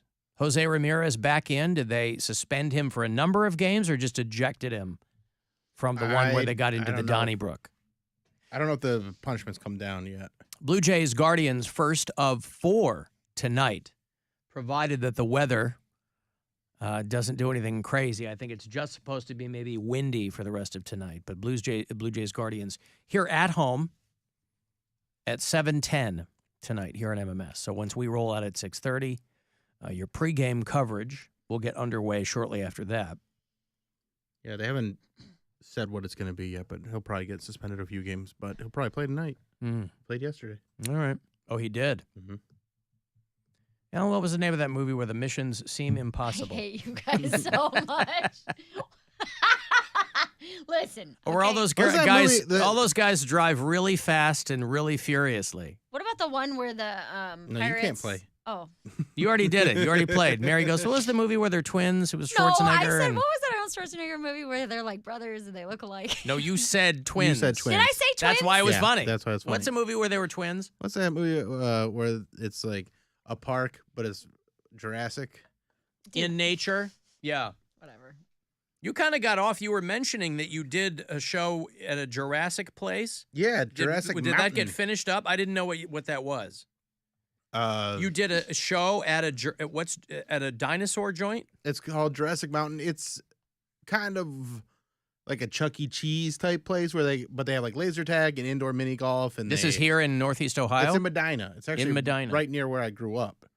It was like a candy shop when I was a kid, but now it's a big old dinosaur themed like fun center, fun zone kind of thing. And we did a show there, but they have a T-Rex in there. And when I got there, they were like closed because they closed for our performance. So I thought this thing was turned off, but I was like, I still want to get a picture with it because like all the lights were kind of dim and stuff like that. But it was still on, and it scared the crap out of me. And I posted that. But I don't remember what story I was telling before. Okay. Other than it I was think you just it was mentioned cool. it. Yeah, it was just a cool Oh, that's place. how you found out about the J-Ram thing. Oh yes, You were on the way home yeah, from it's there. on the way. Yeah, but it was a cool place to do a show, and they treated us real well. And I got scared by a dinosaur that doesn't even scare children. Because you didn't know that it moved. I thought it was off. That was You thought it turned was off. stationary. Yeah. Yeah, I understand. I really All right. can't play the movie game. Well, give me one. What's that one where the pirates sail around the Caribbean? No, you can't play the game. Come on. All right, fine. You guys can make fun of me. Come on now. Well, no, Bring now it you on. want it. What's that movie when they're teenagers and they start playing around with a lot of weird scientific things? Oh, what's that one about Robert Oppenheimer? Oh, Robert. That one? Barbenheimer? Is that Yeah, one still about- haven't seen either one of those. about Watched Barbie? Guardians of the Galaxy 3 yesterday because that's finally streaming. Did you but- sob your eyes out? No, didn't even like it. Dude. Nope. You didn't like You it? didn't like Rocky's backstory? Boy, did they stretch Rocket. that story It out. was so sad. It was fine, but boy, I was doing one of the those. whole cries. movie is about where Rocket Raccoon came from, and they're Yeah. forcing all the. Oh, come on. That was the one where fine. Blake tattled on me to the whole theater. We're watching it, and I'm trying to quietly sob, and she just goes, "Dad, Mary's crying." Like that. It's like, dude. Well, you probably weren't alone. Like, I Yeah. know that they were trying to pull at the heartstrings, but I was like, wow, Yeah, this third one was completely unnecessary. No, I thought I it was thought it was good. fantastic. I loved it. Very sad, but good. wait, Steve. Yes? Ramirez suspended 3 games, Class A 1, Anderson 6. Okay. Oh, because Anderson started it? Yeah. Steve from Highlands Ranch, Colorado. He's one of our bureau chiefs out there. How was Buzzard Fest? But more importantly, did anyone poop in the Airstream? We didn't. Funny story. The answer is no. Nobody did poop in the Airstream. But Did we didn't- anybody see the Airstream? We didn't have it. We did, yes. It was I didn't in see the it. middle. Well, there's nothing in it. No, that wasn't ours. Ours was all the way off campus, back by where the bands were. Oh, really? It was Yeah. like a 2-mile walk Oh, I didn't know that. to the Buzzard Airstream. Oh, I thought we just didn't have one. No. Because there was that like seafoam green one in the middle, but that was just like No. a prop for the dealership. Right. It was gutted. Oh, we did have one? Yeah, because I got there and everybody was hanging out in like the tent area In the broadcast where we area. were Yeah. broadcasting, Yeah. and I was like, "Oh, is this the quote Airstream?" And Bill was like, "Nah, it's forever away." Cody he had someone drive him there in a golf cart. Of course he did. Of course he did. Where's the Airstream? Well, I was like, if it's close, I was on a search for some. Could you imagine if could you Poundcake? You had somebody drive you out there? In my defense, I didn't plan on that. I walked because I heard from Mary. I said, where is? I just wanted to see. I wanted to know if. First of all, I hadn't eaten anything, so I wanted to see if there was any food in Wouldn't there. it be awesome if you opened the fridge and it was full of Mary's requested grapes and All hummus? my green grapes and you never my made it in there? crudité Yeah. and my wanted LaCroix. Yeah. I wanted to see what they had to offer. So I imagined it was a trailer full of free food and booze. So I was like, I'm there. Like, why am I in the park for when the party is in the back? So I walked towards like where it said like no visitor parking or whatever. I walked back there. I walked past the lady, showed her my band. She was like, I was like, I asked her, I said, do you know where the WMMS trailer Airstream is? And she said, I don't know. And then I was like, okay, I just continued on my drive. I saw some more guys that were like, I think they worked with like the bands or whatever. So I said, hey, do you know where our trailer might be? And I told him, and he was like, oh yeah, I could drive you. So he drives me all the way back to the back of the park by like where the fields were, the baseball fields. Yeah. And we didn't even have a name on it wasn't our call letters on the trailer. It was WGAR's because Country Jam was the next day. So they were like, oh, yeah, you two share this one. So I was like, okay, well, WJR might have better digs than we do. So I just opened up the door, and there was nothing in there. Like, no trays or nothing. But You've worked in this business long enough to know there's not going to be an Airstream full of booze and food. But I got there, then again, I saw it very early, and I only went back there once because there was a bed back there and there was a couch, but it was the area where the bands were sitting. So had I gone back there later, there was a grill there where I'm sure there was a chef making food. A chef. He doesn't I'm know sure. how anything works. Cody. You're sure that the band brought a chef? Not the bands. He's the only person in this group who's never been on tour before. And he's like, oh, no, everybody has a private chef. What? Barbecues for them in North Ridgeville, Ohio. There was for food, like there was a grill there and a table where there was Well, for what the food. hell do we know? Maybe they did. Maybe Incubus had their own chef. Yeah, I didn't go back there and see, but I was there before anything was made. So I should have it asked was all the fine. bands that when I was doing my interviews. you And have a finally, before I let you go, do you guys have a private chef back What's on there? the menu tonight? My favorite was when I first got there and parked, and there was a girl in a golf cart, and I go, hey, I'm not sure where I'm supposed to be. I said, I'm with MMS. And like, do I go in here? And she just kind of looked at me, and she goes, is that a vendor? And I go, WMMS is the radio station that's putting this on. So maybe she just didn't understand my abbreviation. It's like kind for of our MMS. thing. Dude, I will say I didn't have. And then she just pointed, and I walked in the direction she pointed. You know the Buzzard of Buzzard Fest? What's that festival that's put on by the station with the What's the buzzard? one about the detective for your pets? Oh, man. What, Poundcake? I was gonna say Amy and Jeff run a pretty tight ship because I didn't have any. They're pros. That's why they they're go. the best. That's why Yeah. they go on the road. That's Yeah. why they do like the national stuff. They Yeah. have them right here in Cleveland. They're but the best. Yeah, they're awesome. I was like, I walked back there and Mary was like, "There's Chick-fil-A back there." I said, "How did they know? They just knew they had these back there for me." Voice. Sorry. God. I got Why? really excited. Why? What was that one movie where the one guy was dumb and the other guy was even dumber than he was? Okay. And Do you remember that movie where there was a guy named Hal and he was really shallow? What was that name? What about that one where he was like a detective for pets, and his Alan name just said was that one. Bill doesn't listen to the He show. does Oh, not he listen to the didn't? show. He Oh. literally just did Pet Oh, Detective. did he? I'm He sorry. doesn't listen to the show. You're kicked out of the game too now. It's all right. Fine. Now just Alan and Cody can do it. It's okay. That was the one where he was a runner of blades. No, you're out. You're out. There were wars in the stars. You're Am I the only? out. Do you guys? You are out. Did anybody other than me watch Succession on HBO? No. No. Okay. You watched it, Poundcake? I'm the only one here who watched it, right? Yes. Okay. Do you know who Brian Cox is, the actor? Yeah. Okay. He was the main guy in Succession. He's Logan Roy. He's the patriarch. Some of you nerds might remember him. He's General Stryker in the X-Men movies. You know, he's an actor of great renown. He's been in films for 50 years.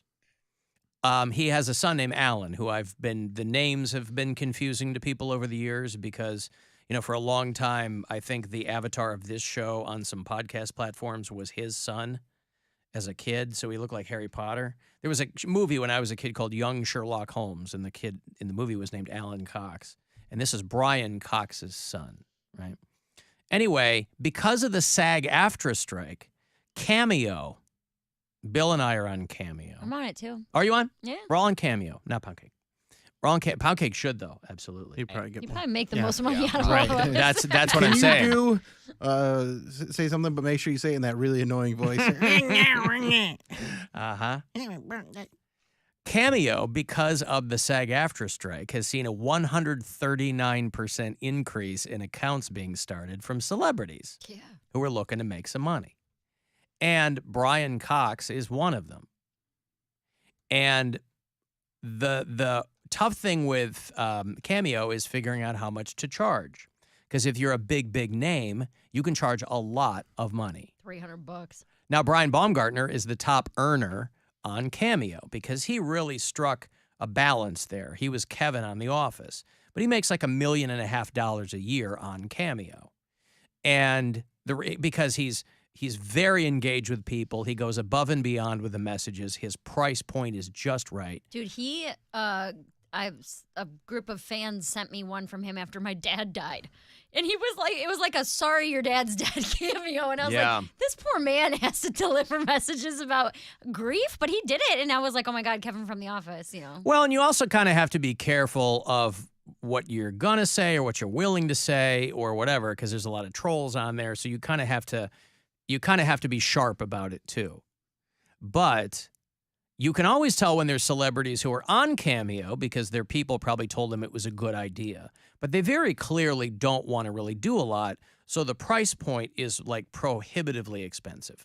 Like, sure, you could get, Ben Stiller or somebody, you know, but it's $500. So clearly they don't want a lot of people doing it. Anyway, Brian Cox is on Cameo now. Hi, I'm Brian Cox. I play Logan Roy, and if you want me, I will tell you to f*** off in a very uncertain manner, okay?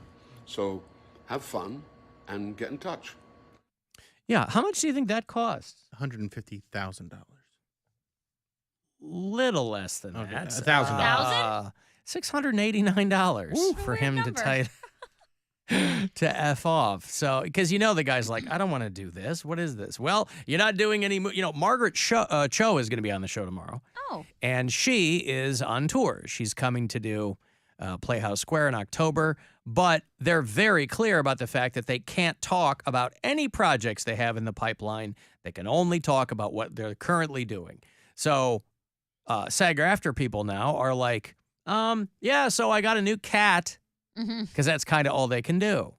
They can't promote while the strike is going on. They can't promote anything. But that's kind of cool, though, to see a side of them of like, hey, share a little bit more about your life. Well, those are the things I would prefer to talk about anyway. Like, Right. It's just those people who are all business when they come on with you. Yeah. You try to have an organic conversation, and they go, yeah, that's great. But anyway, so this new movie of mine, boy, I'm really excited about it. And you go, okay. They can't do that. They don't have the option to do that. But, obviously somebody like Margaret Cho, she can go on the road and do stand-up, which is exactly what she's doing.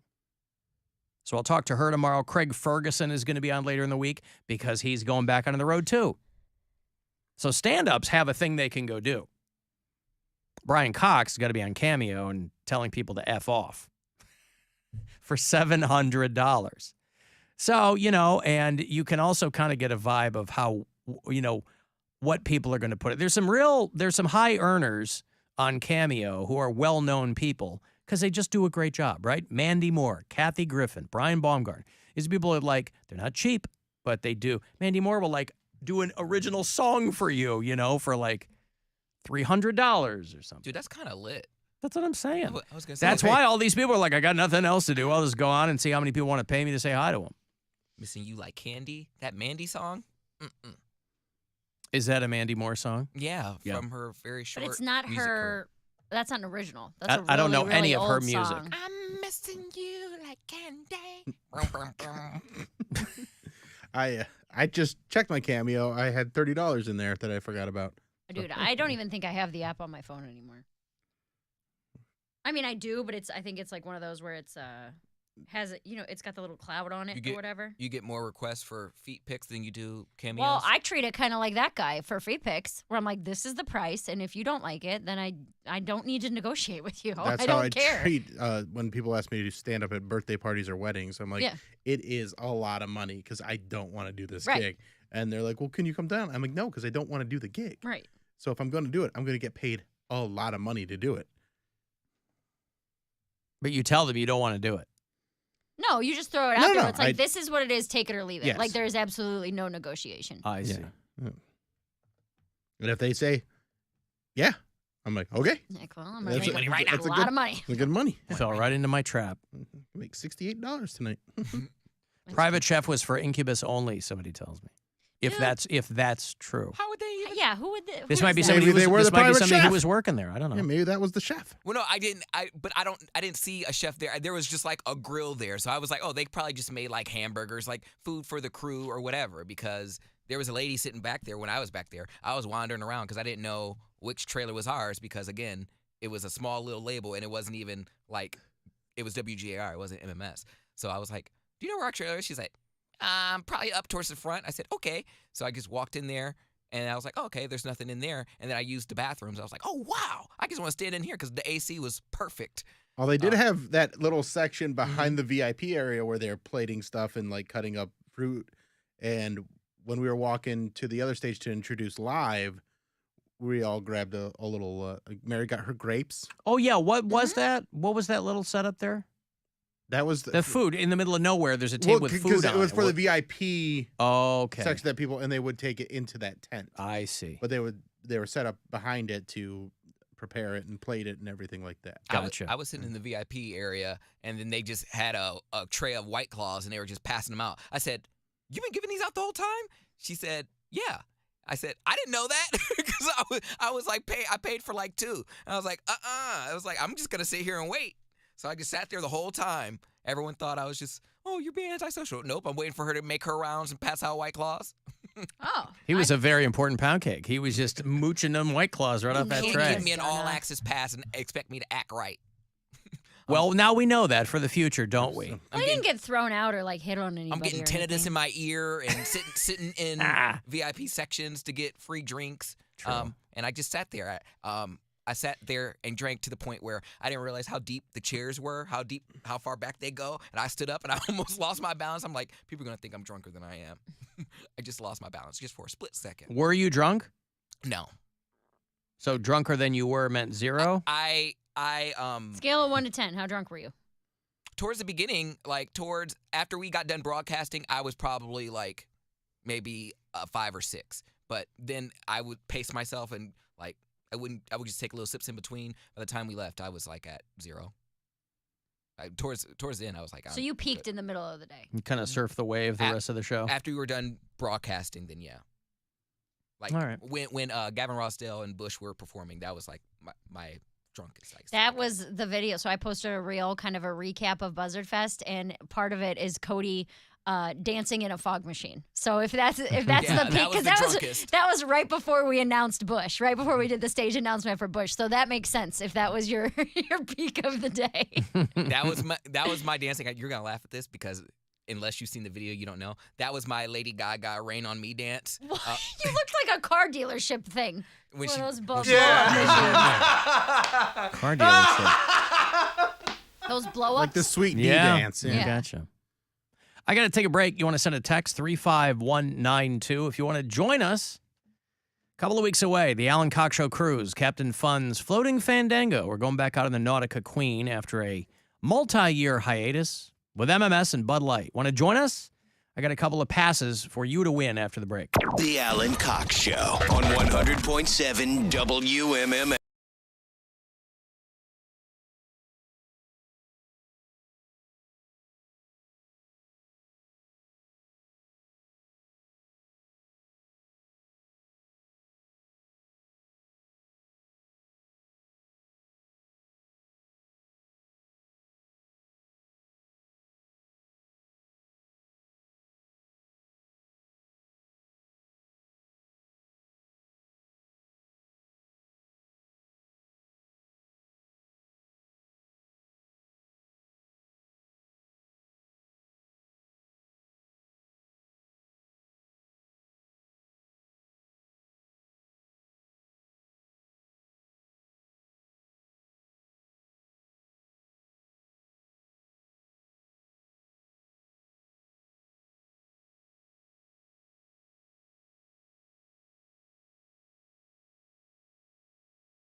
Bud Light. A couple of tickets for you. Head out on the lake for the afternoon.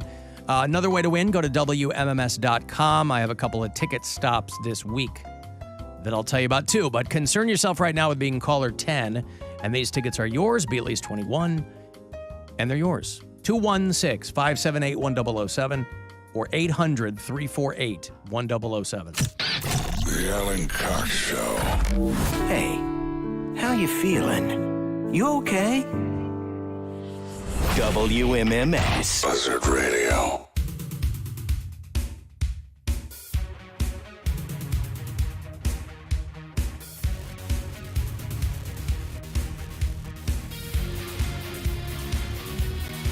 Yeah, ticket stops Thursday and Friday, by the way. I think those are the only two I'm doing, at least thus far. So if you can get out and hook up with me either one of those nights, you could get yourself tickets to join us on the cruise. Thursday night, both of them 8 to 10. Thursday nights, I'm going to be at Dina's Pizza and Pub in Cleveland. That's Memphis and 57th. And then Friday night, 8 to 10, I'm going to be at Game On in Lakewood on Detroit. Detroit and Cordova. Pizza at Dina's? Pizza and pub is what it says. Oh, they serve pub as well. So they serve right. pizza and pub. Pizza and pub fare with beer, wine, and house martinis. I haven't been to Dina's in a long time. So it will also mark my triumphant return to Dina's. So Thursday night, ticket stop, indeed. 8 to 10 at Dina's, and then Friday night will be a Game On in Lakewood. Also 8 to 10? Also 8 to 10. I might pop out to that one. That's not too far from where I live. There you go. I'll be there. Out and say, hey. Hey, I know that guy. I'm not coming either. You shouldn't. Why not? Because she's going to be at home going, what is that movie where the... no, it's our last weekend of summer, man. What Blake goes back to school on the 22nd. So this is like we have her this weekend and next weekend, and then she's back in school. So we're trying to do Yeah, Nora goes the 16th. Dude, so we're doing like our last, our Berea pool closes this Sunday. Really? For the season. I thought That's what I said. I thought all the pools closed after Labor Day. She said that this year they lost, like all their lifeguards are going back to college. So they don't have any lifeguards. Because we were at this like night swim. Be a lifeguard. I'm not going to be a lifeguard. I don't know. We were at like this night swim on Sunday, and all their prices were reduced for like the concessions. And I was like, oh, is this for like tonight, the special? She's like, no, we're trying to get rid of everything because next Sunday's our last day. And I was trying like, to get rid of all the like popcorn and choco tacos and stuff? Yeah, popsicles and, Gatorades and things like that. But I was kind of pissed because I was like, in order to make the pool pass worth it, we had to go 7 times. Mm-hmm. But I didn't realize they were only going to be open for like 10 weeks. You know what I mean? So you have to cram in every last bit to make the pass worth it? Well, that's what I told Blake. I said, this upcoming weekend, we're going to the pool Saturday and Sunday. We're all leaving day. and coming back. I don't care. You are spending 2 full days at the pool because I'm mad. We've only gone like 3 or 4 times. So wow. That's why I won't be at your ticket stop. I will be at the pool. Well, now we know. Trying to get my money's worth. Now we know exactly why. Anybody see Carrie Underwood was doing a bunch of rock songs because Guns N' Roses had Carrie Underwood open for them for 3 Canadian dates. And so she was getting her rock on for these tour dates.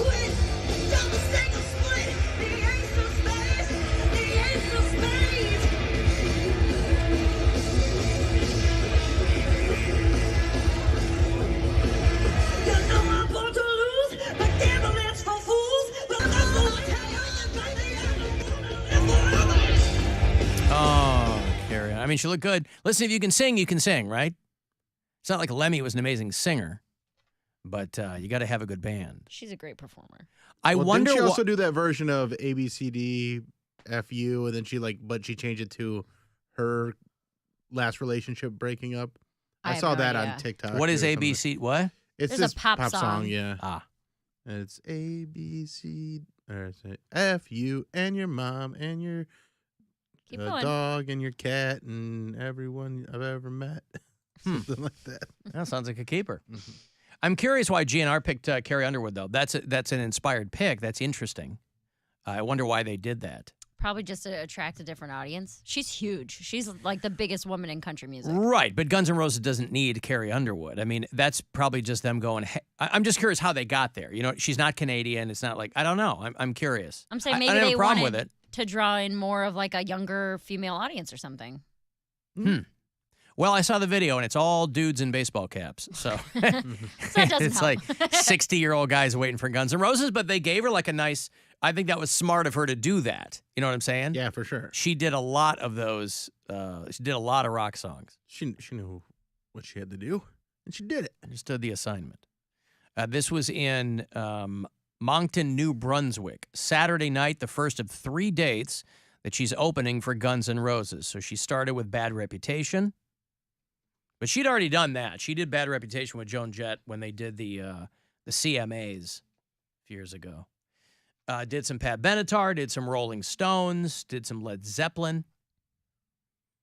And, tweeted out that she was going to be doing a lot of surprises before she went out there. So Carrie Underwood on the front of the Canadian dates there for the Guns N' Roses World Tour. And then she'll join them in Montreal tomorrow night. But she's doing some of her songs. You've got to. I mean, there's going to be some people that are going to want to hear your songs. So she goes from Ace of Spades into Before He Cheats. Hell yeah. Which you might as well, right? That's the one that's about property destruction. Correct. Yes. Yeah. And the justification of it. The justification of property damage. Because you can't control your emotions is what it is. Because she's still, she's a juvenile in many ways. At least the character she's playing in the song. And but that's a good transition. I like that. Rock and Roll from Zeppelin, Ace of Spades, Before He Cheats. Those are the last 3 songs. All right, guys, thanks for coming out. I took a play with Bill Slugger. Good one. Isn't that the song? I took a Louisville Slugger. Both had life. I think I would go straight for Carrie Underwood. If she told me you can never. She's hot, dude. Yeah, I was going to say. How old is she? She's not 40. 45. Oh, that old? Dude, she was on like season 1 or 2 of No, American I Idol. remember She was that, like but season she's 6 or 40. 7. She's No. 40, okay. Carrie Underwood. 4th season of American Idol. Yeah, it was 2005. Right, there you go. Yeah, okay. No, she can sing her So she's ass off. 40. She's very talented. She yeah. made country music like mainstream because like Blown Away, Before He Cheats, All American Girl. Like I don't even like jive with country, but the only other time I listened to country music besides her was Rascal Flatts. I think it's funny that those are the ones you. Well, this is what named. I'm saying. It's very generational for him. So when he Cowboy Casanova? says she made country music mainstream, which is a ridiculous statement, he means that's the first country person I remember Right. hearing on the radio. Jesus Take the Wheel and Before He Cheats were like the 2 that really blew her up, I feel like. Yeah, Before He Cheats. I said Before He Cheats. Right, but you said Blown Away. Blown Away All was American- nowhere near as big as Jesus Take the Wheel. No, And it wasn't. when she tours and she this is why she's very smart, because when she does a run through Texas, it's Jesus Take the Wheel. Mm-hmm. Jesus is at least going to know how to drive. Jesus don't know how to drive. I don't know what Jesus knows how to do. Ride a dinosaur. What? You never heard that. Ride a dinosaur? Yeah. Okay. Yeah. Yeah. Jesus Take the Wheel. Because what's the song? Because she's in trouble and needs the Lord to drive? Yeah, she's got the cops on her butt. No. Because she just destroyed someone's car. Someone's car. No. She's driving home to see her parents, and she hits a sheet of ice, and she's got her kid in the backseat, and she's freaking out. So she prays. That's the sound of the police. Wow. But you guys were close. What you're going to want to do is not pray in that situation. You're going to want to steer into the skid. Country music, the context of why they write songs is just so crazy to me. Like it's so different from every other genre because it's like what was the song by the artist? Can I drive when I drive your truck or something like that?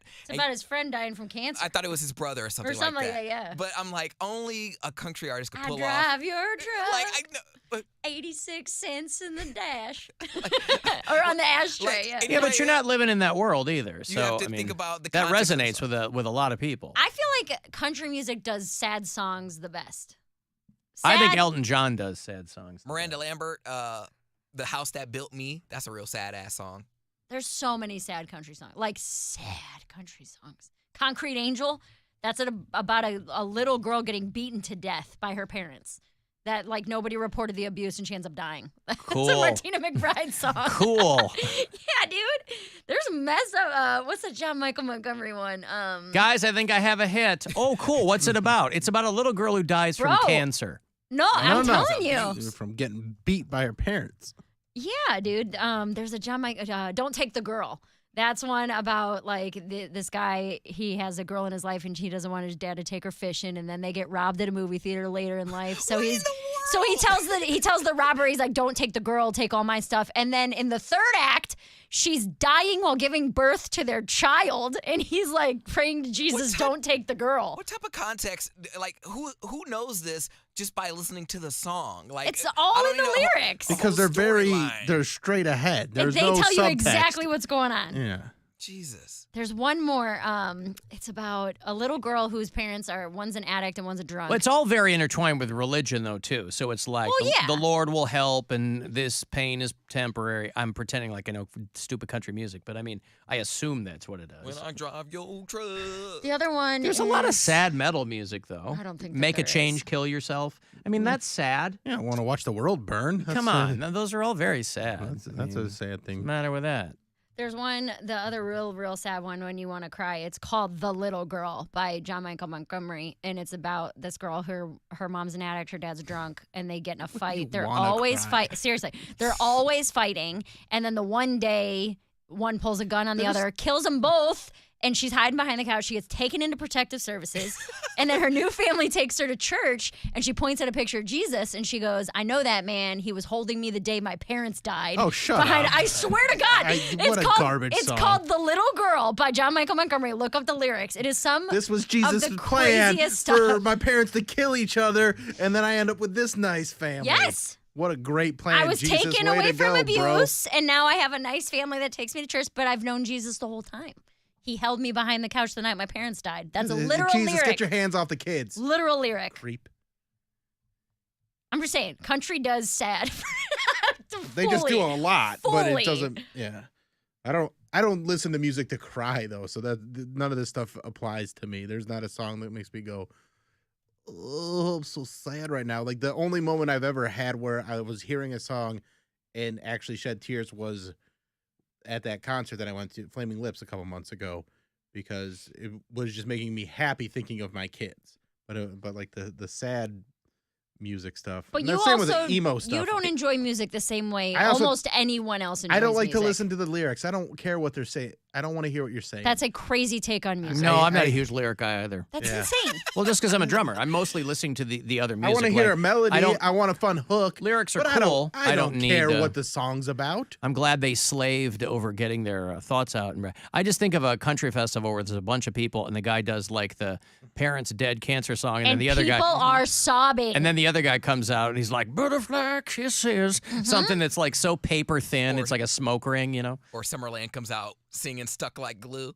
But that's the thing is that's what people want. They're like, because some people were abused, and they're like, this song talked to me when I was a kid because I was abused too. So they sob Right. during that one, and then they're like, on a pontoon. They go into their party music. It doesn't matter if you're abused. If you've got a pontoon, everything's going to be okay. Right. Is the message that they're trying to get to you. But just don't park it where the ferry's docking. What? The pontoon. Back to the Alabama thing. Come on. All right. Keep up. Don't You guys park trying it. to come Hold on, up wait. with- Don't park it where the ferry's docking. Actually sounds like Poundcake's follow-up country hit. Oh, Ferry. Yeah. All right. You guys are trying to come up with names for Poundcake's new place. I think in honor of the late, great Pee Wee Herman, you go with PC's Playhouse. Well, that is an idea. Have you thought any more about the name for your place? I like Playhouse. That's cool. PC's Playhouse? Well, because Mary got me feeling the ways like it has to be a super nice place in order to be a Oh penthouse. my God. Doesn't matter what I say. No, you said your piece, and I'm just saying. I'm saying I value your opinion, and you made me think about it because I'm like, well, I kind of got a big ass space with no stuff in it. So, like, I say, welcome to the PC penthouse, and they're like, Oh, is it a trap house? Like, no, it's a penthouse. So, I don't know. Playhouse I like. I'll put some mirrors in there and call it a day. Thank you, And dear call it listener. a day. Yeah. Yeah. I'm working on it. I ordered a couch off of Amazon, so. Hey, there you go. Bill, I might need your assistance getting it up the steps. Nope. Yes. You are my neighbor now, and don't ask me for another ride ever. Nope. Don't ask me for another ride ever. Actually, do you want to Uber together to the Captain Fun's floating fandango? Are you paying for the Uber? You are ridiculous. He's asking a question. How are you going to get there otherwise? You going to walk? I'll pay for the one there. You pay for the one back. Okay, well, are you going to help me get my couch up the stairs? Someone will. But you're literally right there. You live a block away from me. Yeah, sure. Okay, thank you. Oh, boy. I'll help him. He's a good boy. I might not need help. It comes in a box. I just don't know how heavy it is. I just need hands on deck if required. Hands on deck, Bill, is what he said. Deck. Hands on deck. DECK. Yes, hands on deck. But if you want me to help, I might have to go a little further. Alan, country music is okay if you have a pickup and your dog ran away after your wife left you, so now it's barbecue and fried chicken and blue jeans and rah-rah America. No, but again, it's not for everyone, and that resonates with a lot of people. So it's, to the untrained ear, you go, oh, come on. But, in the 2000s, all rock music was about how dad didn't hug them enough. So, everybody was whining and complaining But I about couldn't how understand they're what they're saying 'cause damaged they're and all- broken because they didn't get enough hugs. Right, So- but they're all singing like this. No, No, that's grunge. In the 2000s, it was Korn and 2000s. Limp Bizkit and Oh, yeah. Aaron Lewis and Stained whining about how they didn't get enough hugs. And now he's flipped the script and telling everybody how they're snowflakes. It's like, bro, have you heard your own music from 20? I know people evolve. They usually don't devolve. How about the International House of Poundcake? That's pretty good. But it's an apartment.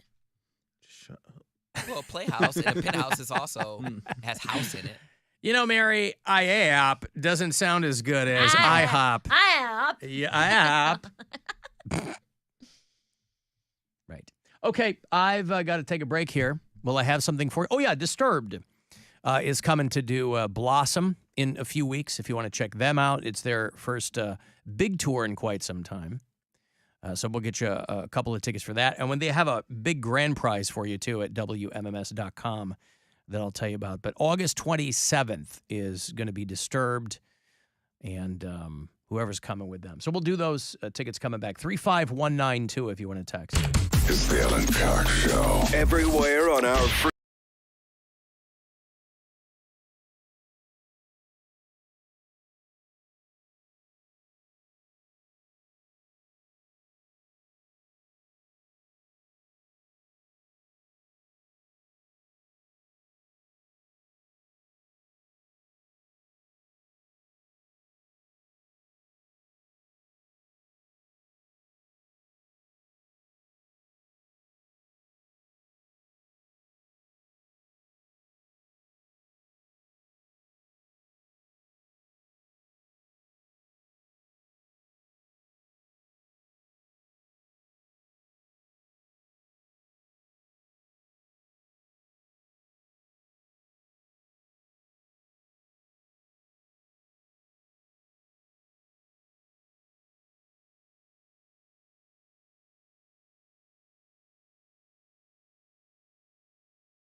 installation on most makes and models. Visit us in person or shop online at batteriesplus.com. Only iHeartRadio gives you access to all of your favorite radio stations. The Rod Ryan Show. It's the Woody Show. It's Elliot in the morning. All of the once-in-a-lifetime events. iHeartRadio Music Festival, yeah! All of the best free curated playlists. The best bands. All of the great podcasts for every interest. The stuff they don't want you to know. All of the mind-blowing contests. $20,000. Awesome. All of your favorite superstars. This is Dave Grohl from the Foo Fighters. Best of all, it doesn't cost a thing. Download the absolutely free iHeartRadio app now. It's time to give stuff away. Hey, hey. It's time to give stuff away with Alan Cox. All right, Disturbed is hitting the road. The Take Back Your Life tour. Special guests in Cleveland, Breaking Benjamin and Ginger. It's going to happen Sunday, August 27th, out at Blossom. WMMS.com. We're giving away the Disturbed Unstoppable Keg Crusher Package. That's got pavilion tickets in it, access to the pre-show Unstoppable Keg Crusher Bar, a bunch of autographed merch. That's the grand prize. Go to WMMS.com to try to get in on that. I got a couple of tickets here for you. Disturbed, Breaking Benjamin, and Ginger. End of the month. Tickets, info, everything else, go to livenation.com. Caller 10. These are yours. Good luck.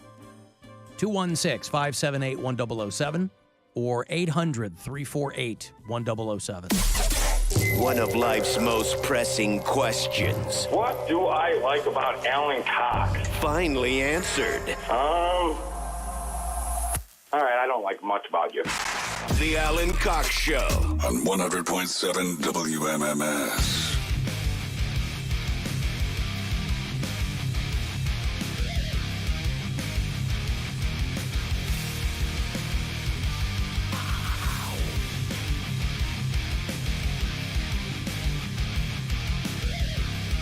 $35192 want to send a text.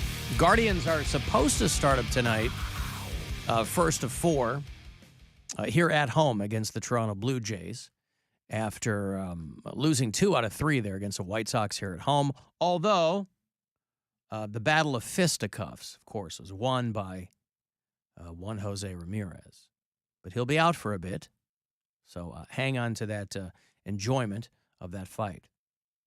But tonight, 7:10, first of 4 at Progressive Field against the Guardians and the Toronto Blue Jays will happen. And all through the month of August, you can use the promo code FLASH for 20% off at CLE Clothing Company. I don't know if did people end up using that at the tent at Buzzard Fest? Oops, sorry. I don't. Dan Stansberry did. Okay. Did he really? Yeah, he went up, bought his own T-shirt, and used the code FLASH. Well, I know they dropped because I went over there like before the gates opened. I was talking to them, and they dropped a new Buzzard shirt like at Buzzard Fest. They had kind of some neon color. It was just like a cool summer shirt, and so that's one of the new ones that's available. There's a Cleveland shirt, kind of done up in the Metallica font. There's one in like the old Thin Lizzy logo that says the Lamb. There's just a lot of cool shirts. So whether you're looking for Buzzard merch or you're just looking for anything on that spectrum, you can go to CLEclothing.com. You can go to one of their stores, whatever.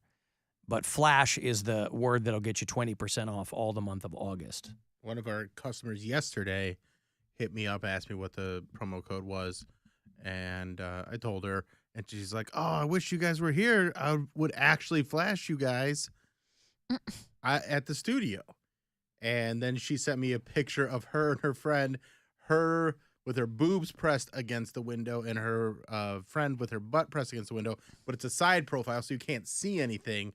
But they were flashing nobody in here yesterday. And that's why they did it. Yeah. Had we been in here, they would have never done it. So think you she don't would. impress me much. I think she would. You wouldn't But have. I get That's the why. game here. Otherwise, Good you cop, would have bad waited. cop. Huh? I get what we're doing here. I think she would do it. We're not doing anything. I'm saying if we were in here, they wouldn't have done it. How many people have put him on the glass in the time that we've been here? One.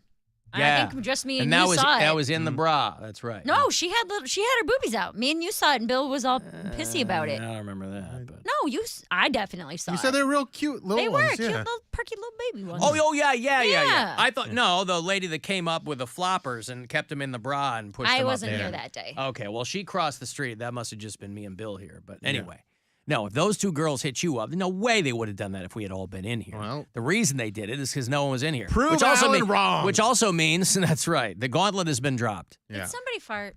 Bill? I did not, no. It stinks in here. I don't smell anything. I did bring, I Did bought you a bring couple steamed broccoli? Nope. Bought a couple fly swatters for the studio. Oh, nice. Maybe that's what it is. All these flies Yeah, are because it's just emitting nonstop gases. flies around here, so it's... Get them. I couldn't believe how maybe I was going to the wrong places. I couldn't believe how hard it was to find a fly swatter. Dude, you want to know? Buy. You want to know where you can find that? Drug Mart. Mm. Any odds and ends like that where you're like, do they still make these? They could have they really them at saved Drug me Mart. the runaround. I'm telling you. On trying to find these fly swatters. I went to Target. I went to like a couple of. I went to like Home Depot. Went to Menards. I ended up getting them at Walmart. That's what I'm saying. Couldn't find them. Anywho. You see this video of the cop that's going to shoot the dog and shoots the woman in the shin That's instead? Crazy. But it's also a Pomeranian. You don't have to just shoot it. It is also a snapshot with every complaint that people have about what's going on with cops now. You're going to shoot a dog. He immediately denies shooting the woman, even though she drops to the ground and everyone around her is like, you just shot my aunt. He's like, I didn't shoot her. Yeah, you did, dummy. A Pomeranian scared you. This is the protect and serve. A Pomeranian scared you. This is in Columbia County, Arkansas. This is right on the Louisiana border. You're closer to Shreveport than anywhere else in Arkansas. And these people are suing.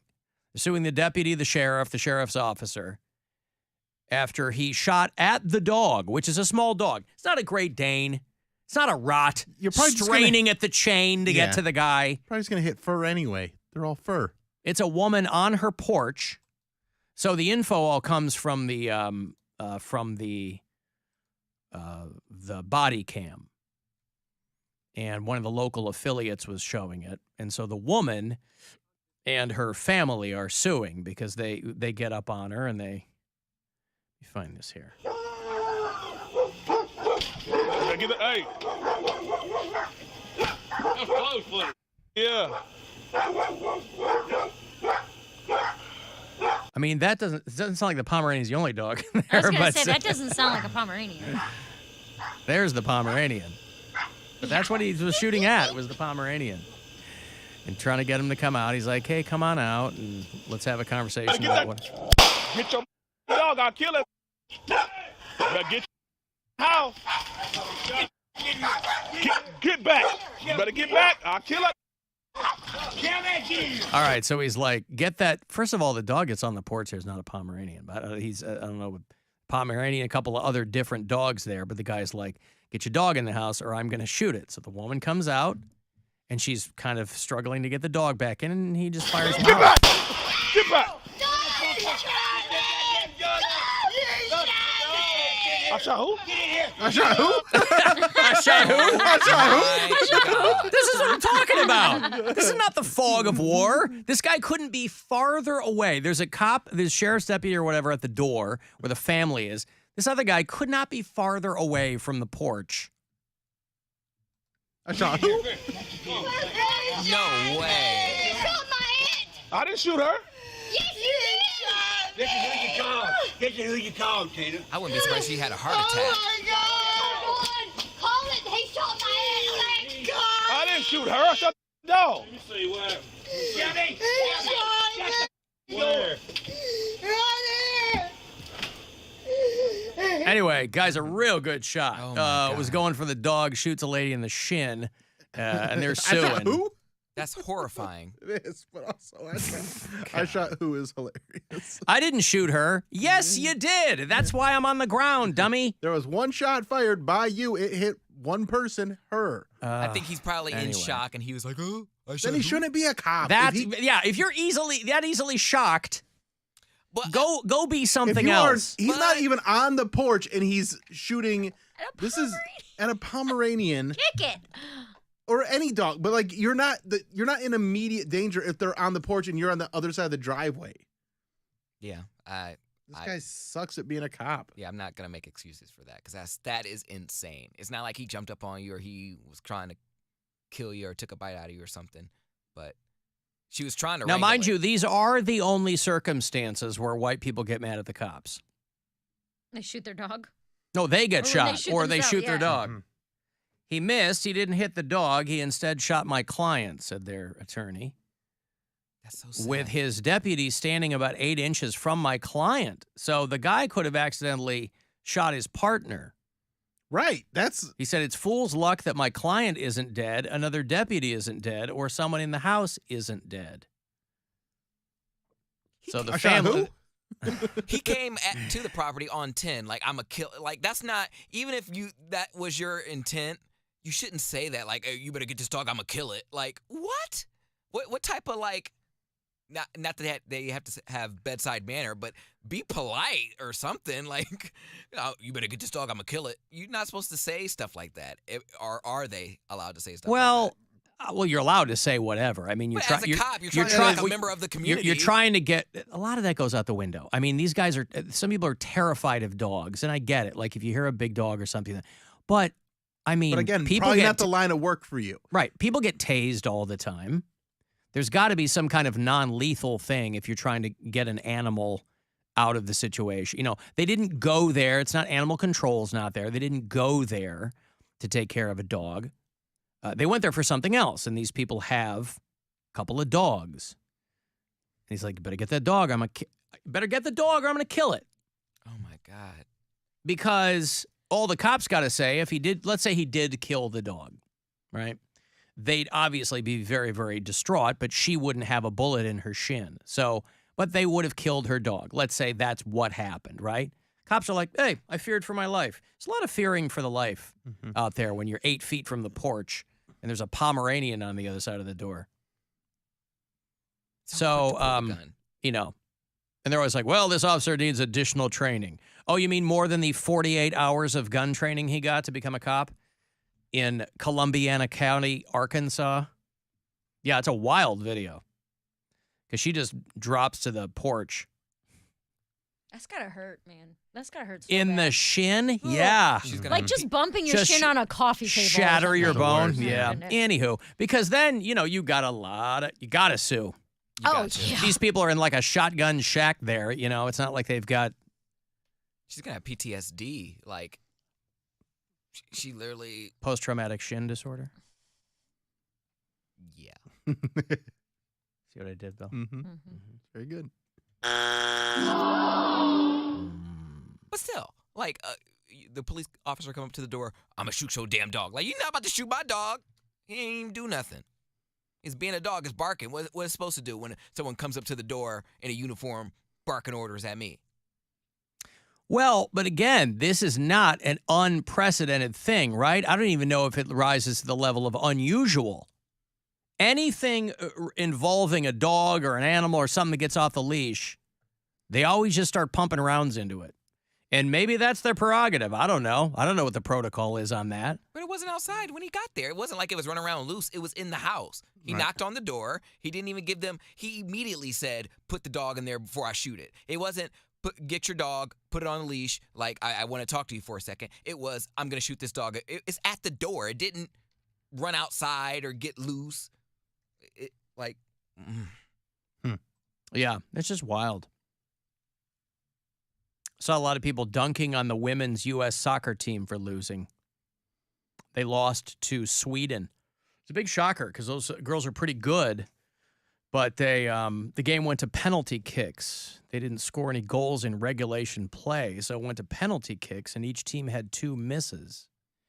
And so Megan Rapinoe missed their penalty kick, and they got beat by Sweden yesterday morning. If she scores, Sweden wins. The U.S. is out. Hartig off there. Did it go in? Waiting on a signal. Wow. Sweden wins. Final score, Sweden 0, USA 0. Sweden wins in penalty kicks 5-4. So neither of them scored in regulation play.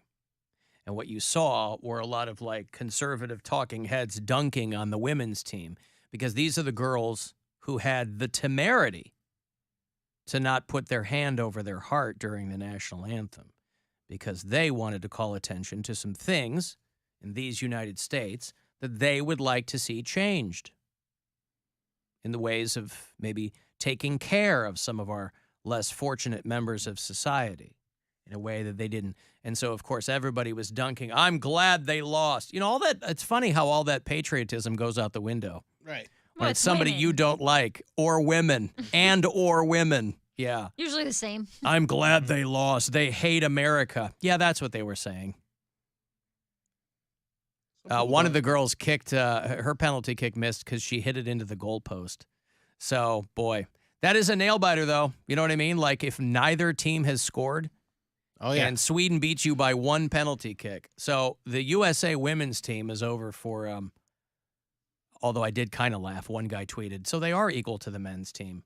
Now that's funny. That was funny, That's at funny, least, yeah. right? They were dunking on him, but at least that was funny. I don't know who that right-wing nut job was, but that was a funny tweet. So there you go. This has been The Alan Cox Show, pandering to soccer fans. Mm-hmm. I don't do it often, but it always feels good. There's people doing reenactments of the boat fight. Oh, are they really? It popped up on my feed. Reenactments. Yeah, there's these people around a pool, and they're like doing like a WWE version of it. Oh, God. It's choreographed. It's very funny. Oh, somebody just texted me that they farted. That's what you smelled. Oh, Matt. okay. That's what it was. Yep. Thank you for copping to it. I do appreciate that. Mm-hmm. Good fart. Alan, can I get tickets to the floating Fandango if we show our boobs at the window? Yes, I'll do that. Yep. You can. Now, one pair. I will reserve one pair. First boobs they get for breasts on the female. This is a guy. I have to be so specific and careful. If you're a guy texting me, no. Female breasts. What if they're really good male breasts, though? No such thing. They're shaven, not hairy. I am supple. a heterosexual man. What if you can't tell? I have no interest in They seeing have the shirt man's up breasts. I could go over back their and have head. Poundcake pull his shirt up. The hell That's you not going to can. do anything for me. Of course I could. Pull your shirt up. Do it. See? There's some teat right there. A hairy Well nipple. done. You got it. It is a hairy nipple. Yep. You don't pay me enough. You got a for that. screen grab it. I don't pay you anything. Starting my own thing. You got a screen grab of that. You got a thirst trap right there.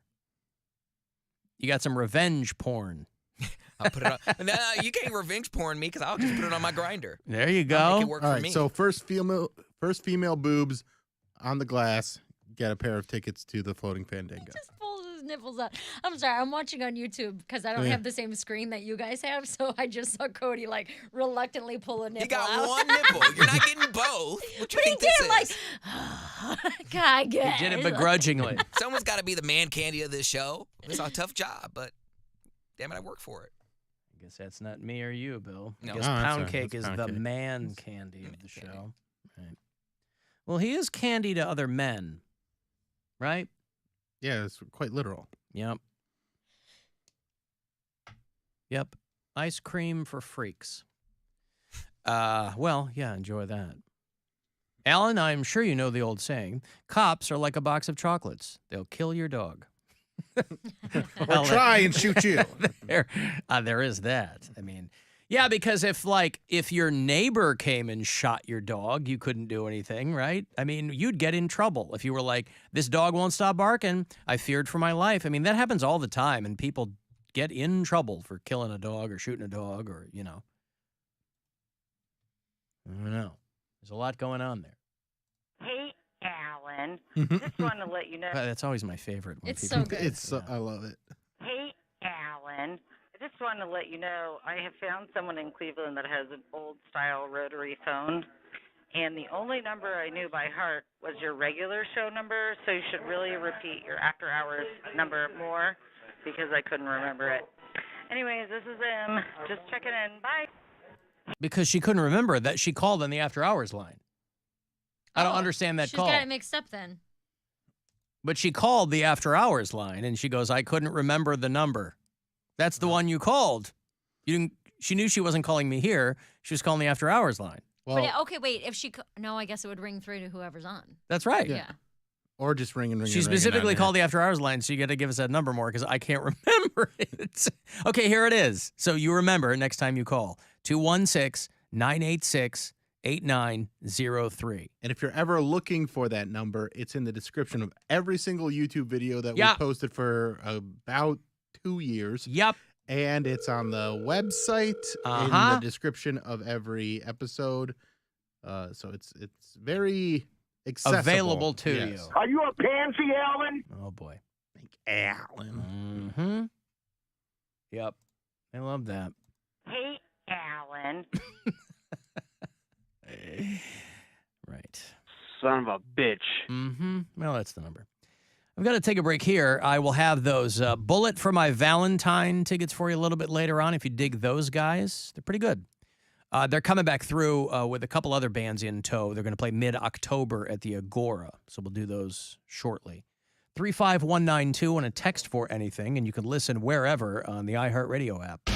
Rover's Morning Glory. This guy's suing Buffalo Wild Wings because he says the boneless wings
August for the keys or cash drawings. Win a finalist spot for a chance to win up to $10,000 cash or a BMW. Find your fun at MGM Northfield Park.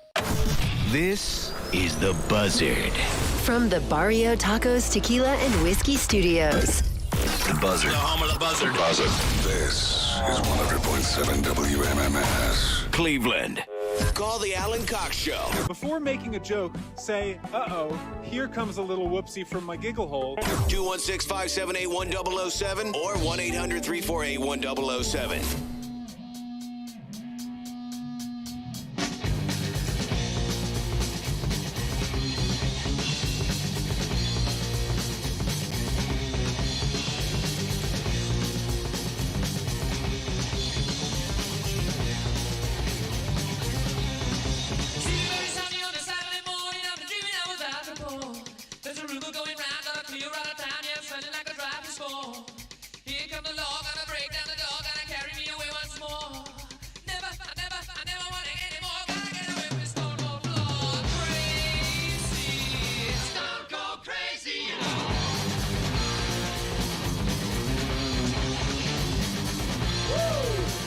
Poundcake, who do you think this is?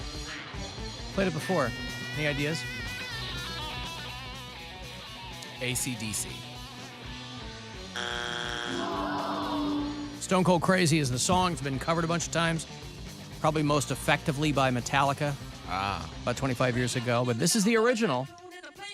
It's on an album called Sheer Heart Attack. Brian May was the guitarist. The singer was a man named Freddie Mercury. Oh, Queen.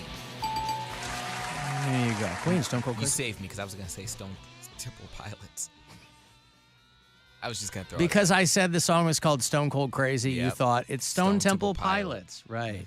Does that sound like modern production to you there? Does that sound like a new song that newish? I didn't know how new Stone Temple Pilots were. Fair enough. Freddie Mercury's stuff is all going up for auction, by the way. They're still trying to sell that Queen catalog. Brian May is in talks to get one of the biggest tabs ever for, if you pardon the pun, for selling the catalog of a band. They're looking at over $1 billion to sell Queen's catalog, but all of Freddie Mercury's stuff is up for auction for, maybe you've got a few $100,000 burning a hole in your pocket. He left just about everything. He didn't have a husband. He didn't have, he had a close friend that he left everything to. He was a hoarder. He didn't throw anything away. And so that has left Sotheby's auction house with about 30,000 items. Clothing and handwritten lyrics to Bohemian Rhapsody. Obviously, there are some things that are going to fetch a higher price than some other things. If you get the handwritten lyrics to Bohemian Rhapsody, with the stuff crossed out when they were working through the lyrics, because they had originally called it something else. That was one of the stories I saw in the run-up to this, is he had originally called Bohemian Rhapsody something a little bit more, I think, controversial at the time. I don't remember what that was. But it's called Freddie Mercury, A World of His Own. And it's going on at Sotheby's auction house.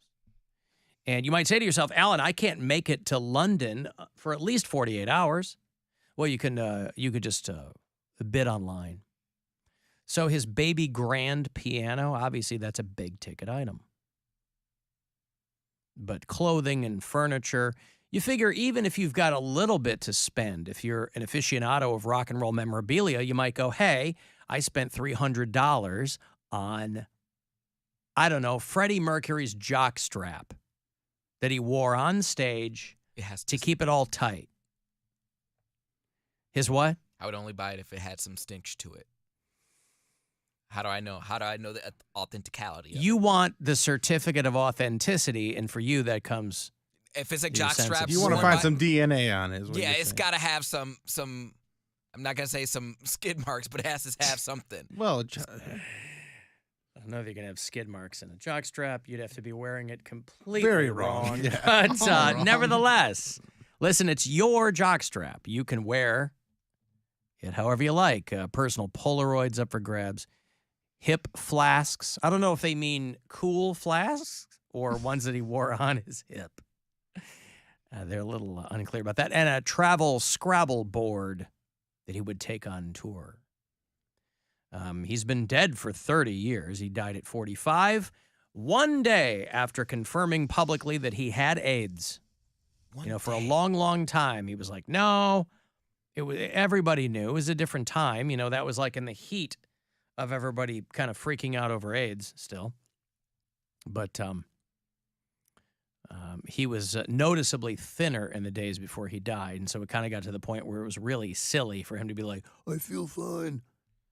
So he was like, I'm gay and I have AIDS. And then, 24 hours later, he's dead. It makes me sad because I personally, not that I'm removed from the generation, but I don't know anyone personally who passed away from like AIDS. And that makes you sad? No. It doesn't. It makes me sad that generation before, it's like one generation before me, not like maybe 10 years before I was born. Those people had to deal with, dying from HIV and AIDS. Did you have any friends that you knew personally that passed from Oh, sure. AIDS? Yep, handful. Yeah, it's just crazy how that was such a big thing for maybe 10, 15 years. And now people, there's medicine for it. Just that quick. People have HIV or AIDS, well, maybe not AIDS, but like people who have HIV, they can live with it. Like the drug. That is 40 years later. It's, not like it happened like the COVID vaccine. I think last week I sent you that episode of Mr. Belvedere with one of the kids' friends from school had AIDS. Oh, right. It's Mr. Belvedere. Wild. And you said there's jokes in it. Yeah. Well, because they're trying to explain to the kid? Yeah, they're trying to explain AIDS, and they're just like the kid walks in and is like, hey, I got AIDS. There's something your mom and I'd like to talk to you about. Is it serious?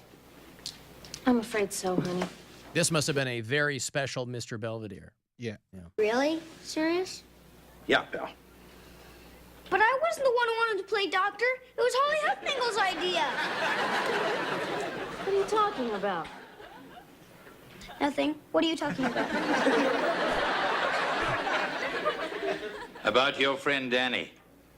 Listen, Wes, this AIDS thing you told us about. Do you know what that is? Sure. It's real bad, and you get in real bad trouble if you get caught with it. Sort of like shoplifting. That's pretty close. Wes, AIDS is a disease, and your friend is pretty sick. Oh. So when's he gonna get better? Nobody knows, champ. Why not? Well, because the doctors haven't quite figured it all out yet. Do you understand? You saying you might be sick for a whole week? Maybe 2. Boy, no school. Lucky duck. Oh, boy. Lucky duck. Yeah. Well, of course, the guy that played Mr. Belvedere was gay, but he was closeted. I don't even think that he ever admitted it or anything like that, but he was gay. And so that was probably a very personal episode for him. But yeah, it's still a sitcom, And they would probably be much more unlikely to do something like that now, because back then it's like all anybody was talking about. Right. And they had to they couldn't ignore it in a way, but they had to approach it in, especially in a situation where like kids were getting it from like transfusions. I think I watched that whole episode, and there's just a lot of wild jokes in that because they're doing this whole play about all the different presidents. And at one point, what's the kid's name on the show that's like part of the family? He's playing Abe Lincoln, and he tells the black kid, he's like, hey, I freed you. So Wesley is the kid? Yeah. Yeah. He makes a joke about freeing the black kid. When is this show from? The 80s. The 80s. This is like 83, I think, this episode. But Christopher Hewitt was the guy that played Mr. Belvedere. It's one of the hardest theme songs of all time. Yeah. That was back when they would, that's back when they would call you a lifelong bachelor rather than say that you were gay. We've played the Mr. Belvedere theme before because it slaps. Yes. As the kids say, with the late, great Leon Redbone.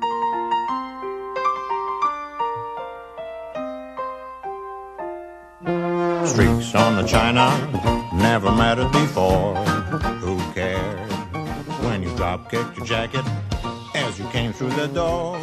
No one glared, but sometimes things get turned around and no one spared. All hands look out below. I wonder how much they had to pay Leon Redbone, for Christ's sake. I mean, this was a guy who, by all accounts, you know, he had some people that would come out and see him, but like you couldn't tell if the guy was 20 or 80. And he sang a very specific kind of music. And so it's not like the guy was filling arenas, but and again, I never really got into that show, Mr. Belvedere. It was okay. I had the hots for the mom. I thought Eileen Graff was really foxy back then. That was just one of the shows that was on repeats when I was a kid. So we just would catch it in like the afternoons, like 4 or 5 o'clock. Yeah. Yeah. So, but yeah, I mean, somebody texted me. They're like, I have an older gay friend, and he told me back in the day he was going to 2 or 3 funerals a week. That's awful. Yeah. So, I mean, I remember being in the hospital with friends of mine that were dying from AIDS during college. And after that, there was a handful. But as time went on, it was like there was less of a stigma of it. And then you fast forward to today where a lot of people just treat it like diabetes, where it's a manageable thing. HIV anyway. Yeah.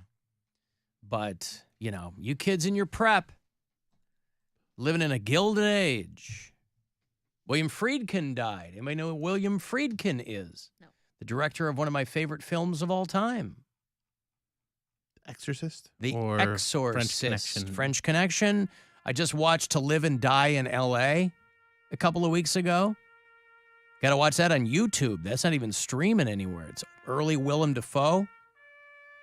About a money counterfeiter. They're like, should we make this guy a drug dealer? No, because Willem Dafoe, and he looks really, really weird. Should we do that? No, let's make him a counterfeiter. Oh, okay, let's do that. But yeah, William Friedkin. I'm a counterfeiter, Jerry. I'm a bootlegger. If you ever see the documentary on the making of The Exorcist, it's crazy because William Friedkin, he got performances out of people, boy, but his methods were not always appreciated. Like he would slap people across the face to get them all worked up. But yeah, he was probably most famous for The Exorcist. He did French Connection. He did To Live and Die in L.A. He did a movie called Killer Joe with McConaughey, which is pretty wild, from about 10 years ago. And yeah, he had a handful of real dogs, and he had a handful of great movies in there too, which is probably the mark of anyone's, a mark of a good career. He had a god-awful movie with Chevy Chase called Deal of the Century. You ever watch Deal of the Century? No. Sigourney Weaver, where he's an arms dealer. Oh, God, was it? This was like peak Chevy, where you were like, the guy could do no wrong, right? Fletch and Caddyshack and everything else. You're like, put him in it. It's going to be amazing. And they put him in this movie called Deal of the Century that was just god-awful. But William Friedkin was 87 years old. Ooh, a fly. Get him. All right. Wait, give me one. Give now me that one. I got my studio fly swatters. We're ready for you. We're coming for you, you son of a bitch. Properly armed. Where'd it go? We're going to be destroying new equipment because we're going to be trying to... Well, we'll get that fly. Yeah, We'll well. get that fly. Take a couple of practice swings. All right. Just to know that they work. Operational. You don't know if it works if you haven't hit anything. Huh? Does it sound like we're not hitting anything? But I'm saying you haven't hit a fly, so you don't know. Well, no. I think you got him. Did I get him? I think you slapped him. It was on my my board, mic. yeah. I think you slapped him down into the board. Oh. No, because it was on the edge. Yeah. Where'd he go? Oh, come on. This is the best radio we've ever done. I need. It's because I don't have any fly swatting music. I need fly swatting. Fly swatting music. Get That's this your noise? Goddamn pest. Shut up, Mary. Yes, this is my fly swatting music. Chill. You got a better idea? I don't care. The Fly by U2? Yeah, you don't care. I don't care. All of a sudden, you don't care. I don't care what you swat. I think we got it. I don't think we did. I think you got it. No, he's over. Oh, that was a bird. That was a bird flying by That's the why window. you don't have a fly swatter, because you don't even know the difference between a bird and a fly. It was flying outside. It's called a fly. Is there any animal named after what it does, by the way? Right, yeah, like you an don't- owl. An owl.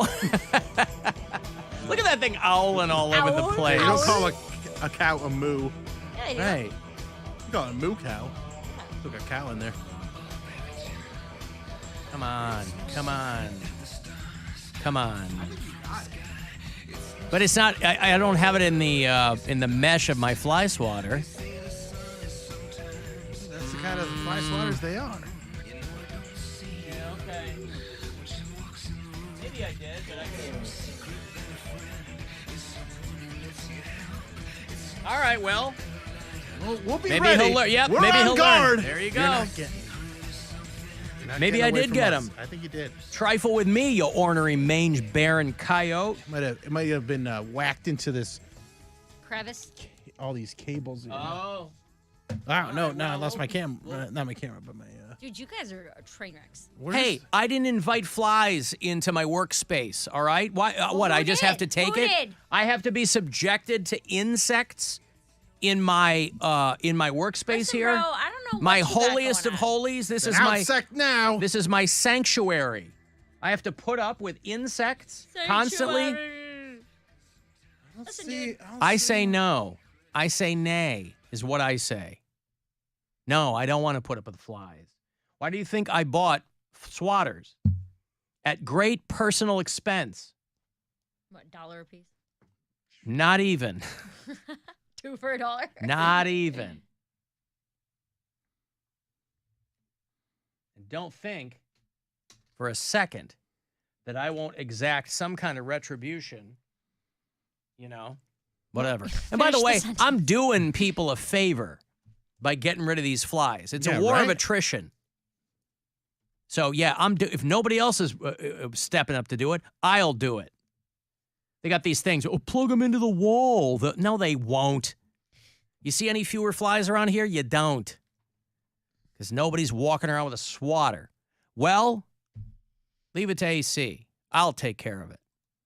If I got to track down every friggin' fly in this place, I'll do it. And I'm not even picky, right? It doesn't even matter to me what their country of origin is. It doesn't matter what their native language is. With extreme prejudice, but I don't see any guts on my fly swatter, so maybe I stunned it. Yeah. Can you stun a fly? I mean, you can. Oh. Do you find it? Yeah. You got it? Oh, yo. It's inside the board. Dude, what Just are you slapping doing? the $30,000 board. Hey, show the camera. Ew. Show your it's kill. still, I got to swat my friggin' hand now because it's Still going? There it is. got it. Yeah. Gross. Take Fighting that, with a you logo. Son of a bitch. Yeah. You're welcome. Oops. All right. Yeah, it was lying there dazed Mm-hmm. on the board. I just don't understand how we keep getting so many. It's disgusting. Because there's a restaurant down the hall they're dragging bags of garbage through the hallway. That's why.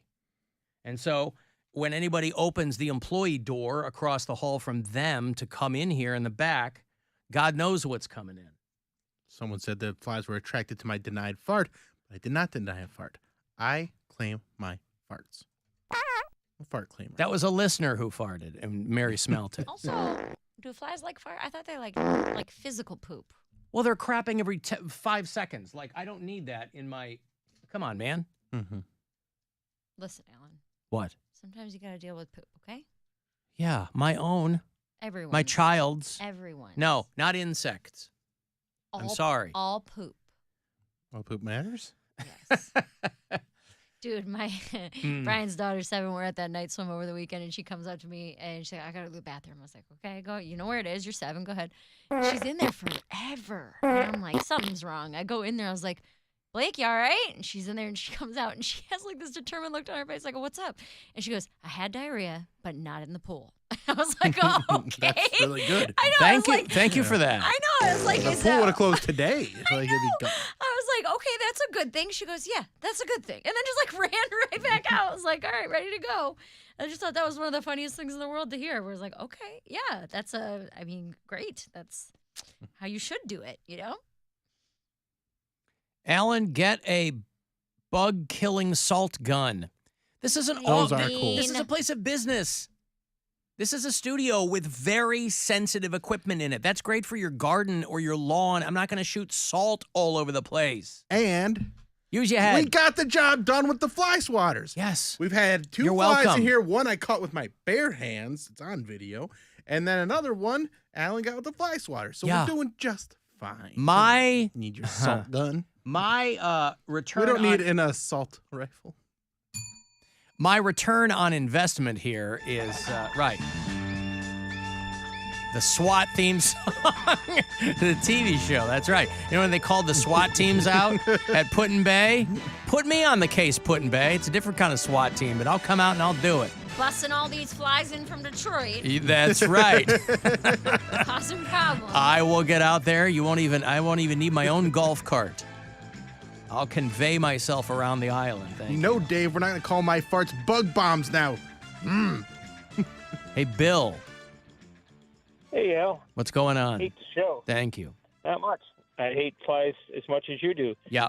I think you guys should go crazy and just hang fly strips. Which We are the do. Most, Those are in the They're in the kitchen, Those are in Bill. the kitchen, yeah. Those are hanging from the ceiling in our new kitchen. Mm-hmm. No, I mean above where you're sitting.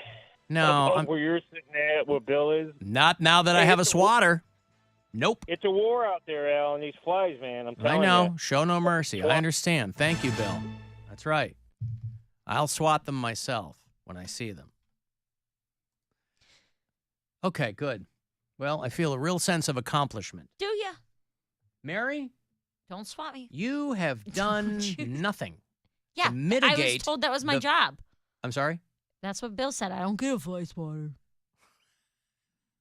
I'm not allowed to play the games. I'm not You allowed to want have one? a fly swatter. Do you want a fly swatter? No. Take the fly swatter. Give her your fly I don't even swatter. want it anymore. No. You don't need it. Don't toss things at me. You know what? I'll get That you was one. a perfect throw, though. No, I'll it wasn't. get you Look one. at how- hit like 9 things in the way. But look at where it landed. Watch me go swat like 48 flies during this. This can be. Please do. This can be a 3 SWAT room.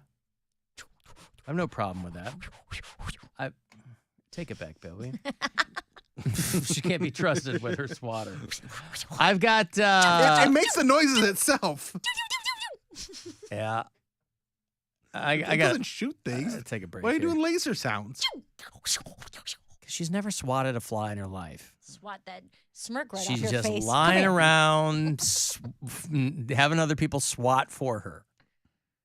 Nobody wants to work anymore, even the people swatting flies.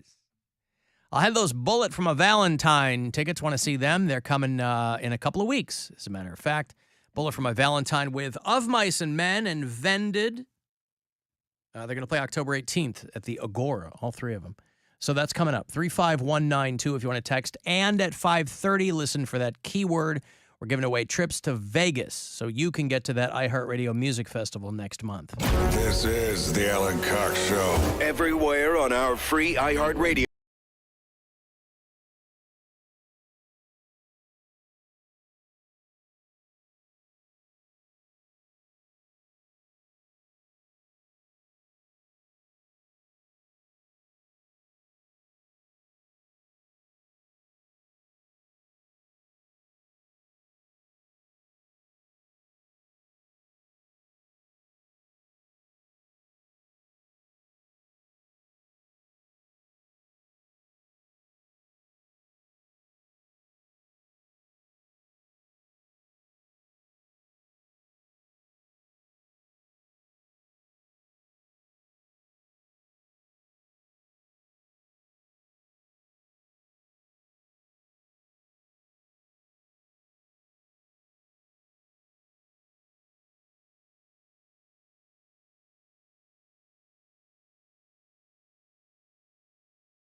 details.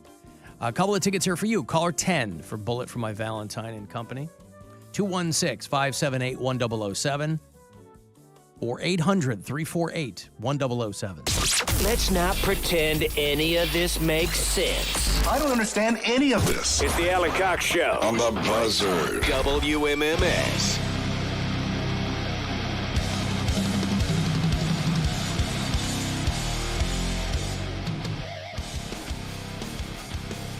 Yeah, I think the vended dudes their dads are in Slipknot or something. So, I mean, listen, if you're going to say, well, who are your influences? Slipknot. Because my dads are in that band. That must be nice, right? But they're opening that tour, so I'll have more tickets for you about this time all week. By the way, at WMMS.com, because people have been hitting me up, I don't have tickets, at least not this week, for the Dave Chappelle show at the Romo Fijo. He's doing September the 8th over there. And we've got tickets for you to win at WMMS.com. So just hit the contest tab if you've been trying to win those, and that's where you'll find them. Shout out, by the way, to Cleveland Scene for they did a thing kind of tongue-in-cheek. 16 things that Clevelanders insist on calling by the wrong name. This was on Saturday. And one of them was the Q versus the Rocket Mortgage Fieldhouse. And they wrote, just definitely don't call it Romo Fijo or do. And I would certainly hope that you do. And also, don't forget to vote for Poundcake because he has been nominated in Cleveland Scene's Best of Cleveland. You can vote once a day. Once a day there. You just go to clevescene.com. It's in the people and places thing. I would recommend giving as many people as you can a vote. You know, if there's a restaurant you like, you don't have to take a shortcut just to Poundcake, but he is. Cody Brown is nominated in the Best Sports Talker category in Cleveland Scene's Best of, and you can vote through the 29th of this month. Do you want to and you can vote one a day on how a young lady, or I guess any lady, could win tickets for Captain Fun's Floating Fandango? Recap? Yeah. We're talking about all the other giveaways we're doing. Why not? Well, it's not an official thing. I mean, somebody texted and said, if I come put my boobs on your studio window, can I have tickets to Captain Fun's Floating Fandango? We're going out on the Nautica Queen in a couple of weeks, and you have to win your way on. And I said, yes. So it's as simple as that. Now, if they don't want to do that, is there a place they can see you in person and maybe win tickets that way? Oh, you show me your boobs there, too. I mean, just... That one, dudes are allowed to. Either way, it's in you person. You can go to Dina's, and if you're a dude, and show Alan your boobs at Dina's. Thursday night, I'm going to be at Dina's on Memphis in Cleveland from 8 to 10. And then Friday night, I'll be at Game On in Lakewood from 8 to 10. So Detroit and Cordova is where you'll find Game On. So Thursday and Friday night, 8 to 10. And I'll have passes for you to join us on the Nautica Queen with Bud Light and MMS on the 26th of this month. A triumphant return to Lake Michigan. We'd love, sorry, thought I was at home for a second. Lake Erie. And You are at home, man. Forgot where I was. This is your home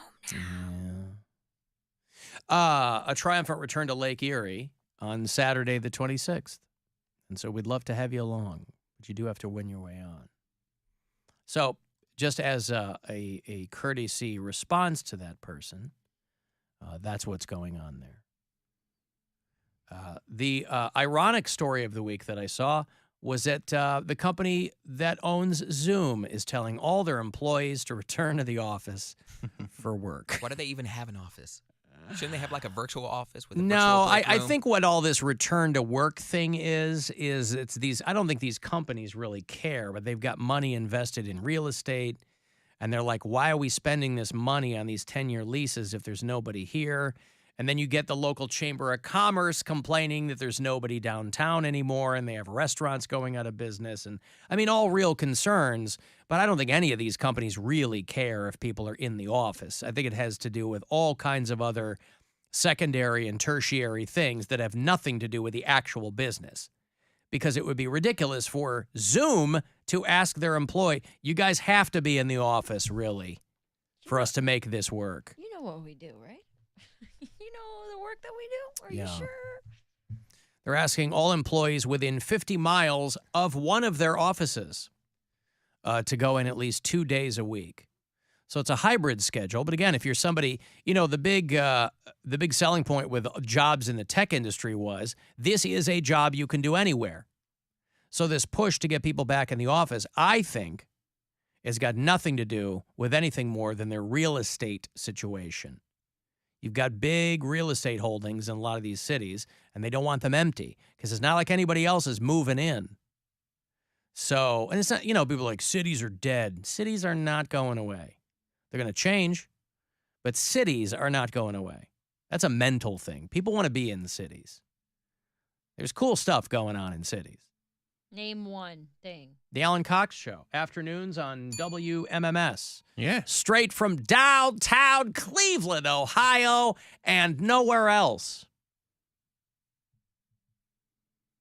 But That's Zoom all. And says... that's all. It's just one thing on the list. Yeah. Well, no, she asked me to name one. Correct. I didn't say that was an exhaustive list, but anywho. So, yeah, Zoom is... because all these companies, we're at our most effective when we can talk to each other and, Watch you. Now, psychologically, there might be something to that. I don't know. But it would mark the first time ever that a company was concerned about your mental state. So... we know your mental state's a little too good right now, so we're going to need you to come into the office. Yes. I mean, it's why, during the pandemic, there were companies that were telling people, we're going to cut your pay because you're not in traffic anymore. And they're like, yeah, but I don't get paid for being in traffic. That's like a sunken cost, right? My commute is not part of my pay package or whatever. So it's like, if anybody getting a little bit extra, you're going to dial it back on something else because I'm not sitting in traffic? I mean, it really has helped with, like, childcare. Like, people of course it has. saving a ton. I can't believe it. Like, my cousin, but I call her nieces, or I call her daughters, like, my nieces. I just can't believe how much child care costs. So if you can work from home and kill two birds with one stone, more power to you, because I cannot believe hundreds of dollars a week. It's a second mortgage on your house. Yeah, my youngest brother and his wife and their 2 kids were in town this weekend, and we were talking about this Saturday. My nephew, my little nephew, he's like a couple of months younger than our daughter. So he's almost 7. But he's had cancer his whole life. He's in remission now. But his whole young life, all he's known is going to treatment for cancer. And my sister-in-law was like, and she and my brother work for the same company, and they have really good jobs with this company, and it's a small one, but they can both do them remotely if they want to. And she's like, if I had to have been in the office during all of his treatments, we would have been completely screwed. Because he's just taking him to appointments all the time. Mm-hmm. She's like, completely screwed. So there are some companies that are like, we don't care where you do your work as long as it all gets done. As long as you do it. Yeah, of course. We don't care. Other companies, because see, Zoom, their stock went into the toilet after the pandemic. So I don't know if that's got anything to do with it. Who knows? But it's a great headline.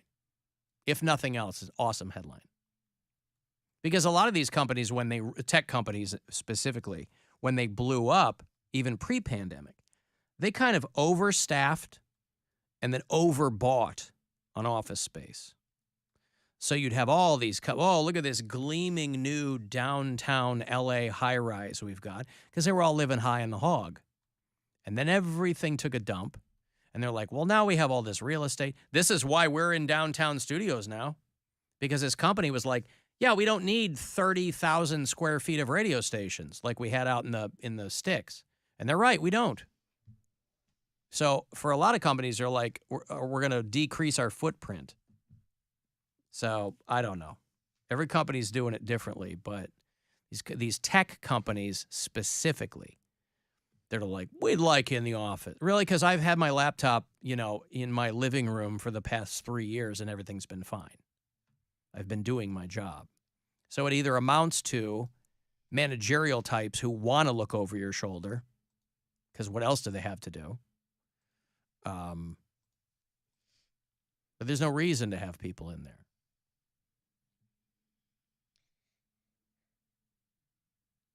So congratulations to them. They are looking for the Loch Ness Monster, by the way. Haven't they been doing this for like 50,000 years? They have. And you would think that there was a portal to another dimension at the bottom of this lake for all of the time they've spent trying to find something that should be very easy to find, you'd think. Loch Ness is a finite space. It is a finite body of water. You'd think that they would be able to have determined whether or not there was a giant sea creature in there. Spoiler, there isn't. But they're still looking. And the largest search in over half a century is going to take place in a couple of weeks. I don't know. Now, I don't know how deep Loch Ness is. I'm sure every bit of data on this has already been calculated over the course of searching for the Loch Ness Monster. It's the second largest Scottish loch by surface area. But it is very deep. So, again, you would think that they would know, but maybe they don't. Maybe it's so large. And this is what keeps the legend alive, right? They go, hey, couldn't we just drain it? Right. Because it's not a pond, but it is pretty wide, but they said that the depth is 788 feet. Now, that's not an incalculable depth of, like Lake Superior is like 1,400 feet deep. Lake Superior, the largest of the Great Lakes, right? They say that you could fit the volume of water of the other Great Lakes into Superior and then some. But Loch Ness, 788 feet. How many leagues is that? That would be Of their own. probably 10,000, Because when we're talking right? underwater, Under I'm the a sea, league, right. I'm a league guy, yeah. Yep. Now, you're not talking about Loch Ness Football Club, right? Because they're going to play Orkney later on. Is that who you're talking? Not that kind of league. I don't know what any of those words you just said mean. Soccer, Bill, the Scottish feeder leagues. You're not paying attention to the Scottish feeder leagues? No, not this year. I lost my ass last year betting on it, and this year I'm like, I put all my money on. Gotta stay away from those Scottish feeder leagues. Yeah, there you go. I put all my money on Invergordon over Loch Ness, and boy, did I take a bath. Hey, I've got this trip to give to you. It is our iHeartRadio Music Festival, and it's Foo Fighters and Public Enemy and Lenny Kravitz and Fall Out Boy. And Mary can tell you how great they are. Love 'em. And September 22nd and 23rd out in Vegas will fly you and a pal out there, put you up, get you to the show, the whole bit. All right, so here's your shot to win. Good luck. Now, your chance at a trip to our 2023 iHeartRadio Music Festival. Text the nationwide keyword music to 200-200. You'll get a confirmation text and info. Standard data and message rates apply in this nationwide contest. That's music to 200-200. Well, someone is telling me that a league is 6 feet, so that would make Loch Ness 131 leagues. So, boy, that 20,000 leagues under the sea Pretty must deep. really deep. How deep? So deep. How deep? So deep. Math it. What, 1.2 million feet? Yes. Was that right? Was it 120,000? 120. Did I get it right? Come on, Mary. Doesn't it drip into China? No, when you 1.2 million. You're right. 1.2 million. All right, stop it. Alan, any way to mention the issue 1 vote tomorrow? Sure. I'll be voting tomorrow. Yeah. I'll be voting no on issue 1. As will I. I don't tell people how to vote. I will just tell them to vote. Although I will say, editorially, if you are a fan of liberty, and I know you are, you will be. Palmer Heights. You will be voting no on issue 2. What about if you're a fan of justice? You'll be voting no on issue 2. But again, I'm not telling people how to vote. I would just urge you, polls open at 6:30, find out where yours is, make sure that you are properly registered, and then get out and vote. Alan, breaking news. Ooh, Oh, there's breaking news. Cox Show! Exclusive news update! Oh, well, I think I knew that was coming. Natalie Portman is single again. Yeah. Oh, I'm single too. Bill is too. Oh, maybe I'll it's tell you what, finally if we works can out. get these crazy kids, she was married to this French balletist or something, and he cheated on her. And they were working to some kind of mutual something or other.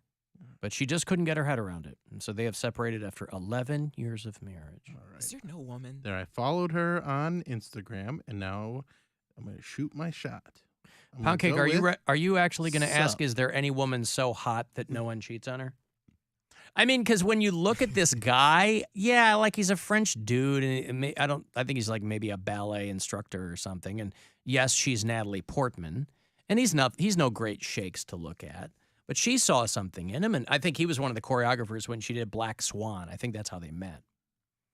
But you're publicly humiliated, and a lot of women, boy, they will stand by you. And there's no shame in that either, because we don't know the nature of their relationships.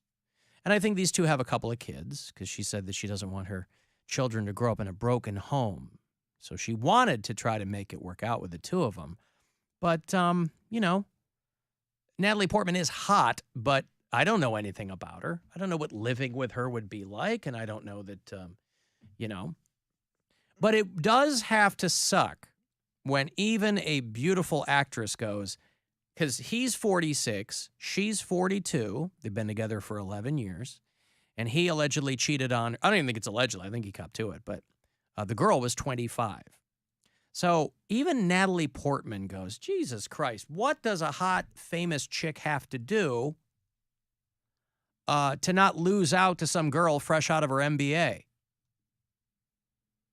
And that's what Natalie Portman was looking at. Because this guy is nothing to look at.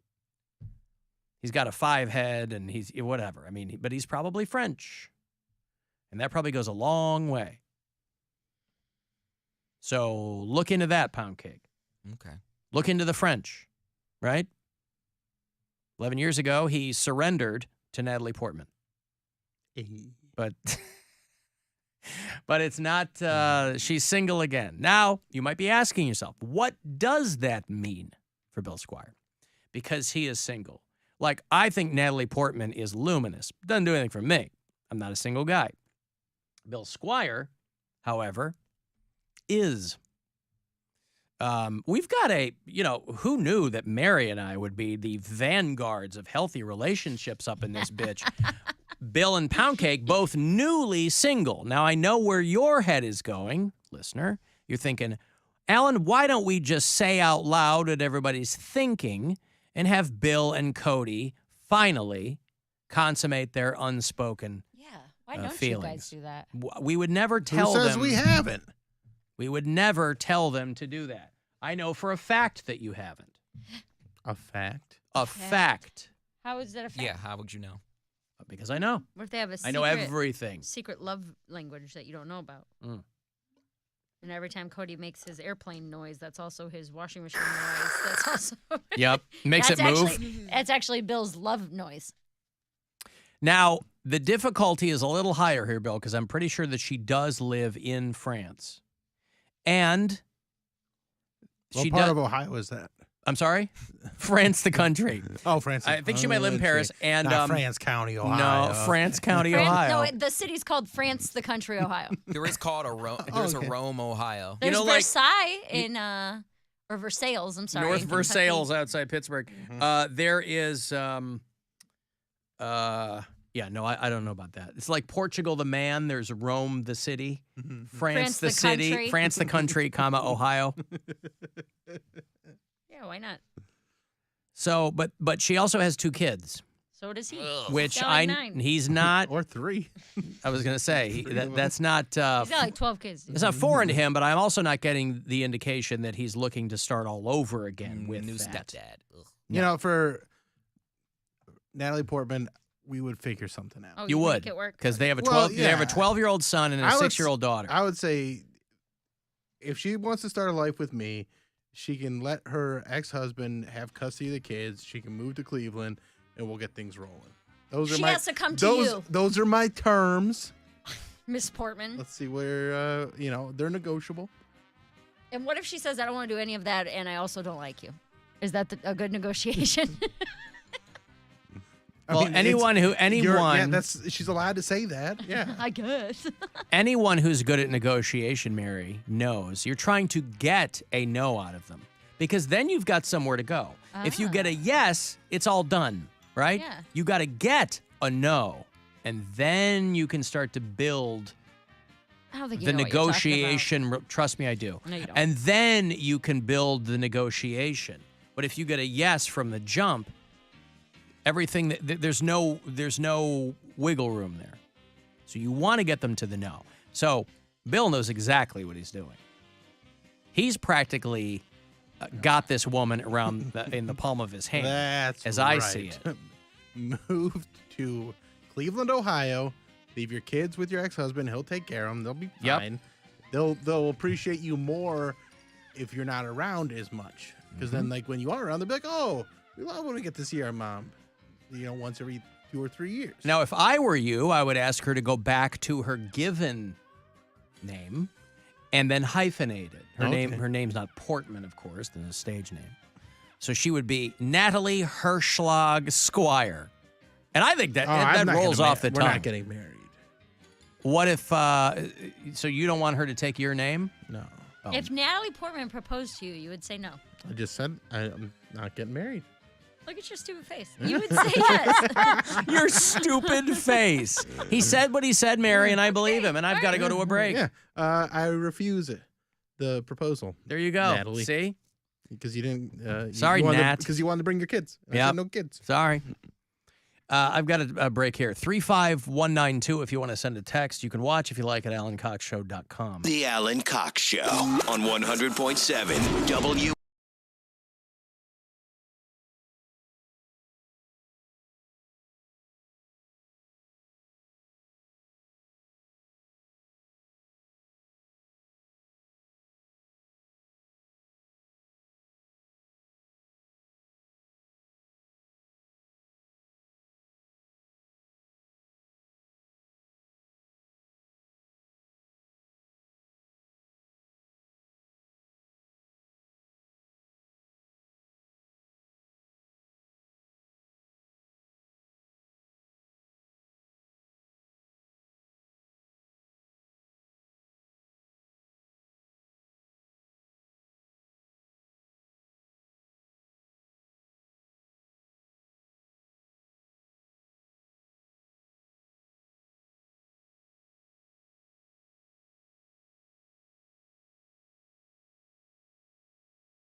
miss it. August 3rd to the 13th at your local Pirani's Hockey World.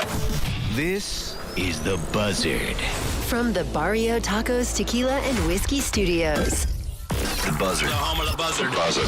This is 100.7 WMMS. Cleveland. Call the Alan Cox Show. Where's the best place in America to meet single girls and guys? 216-578-1007 or 1-800-348-1007.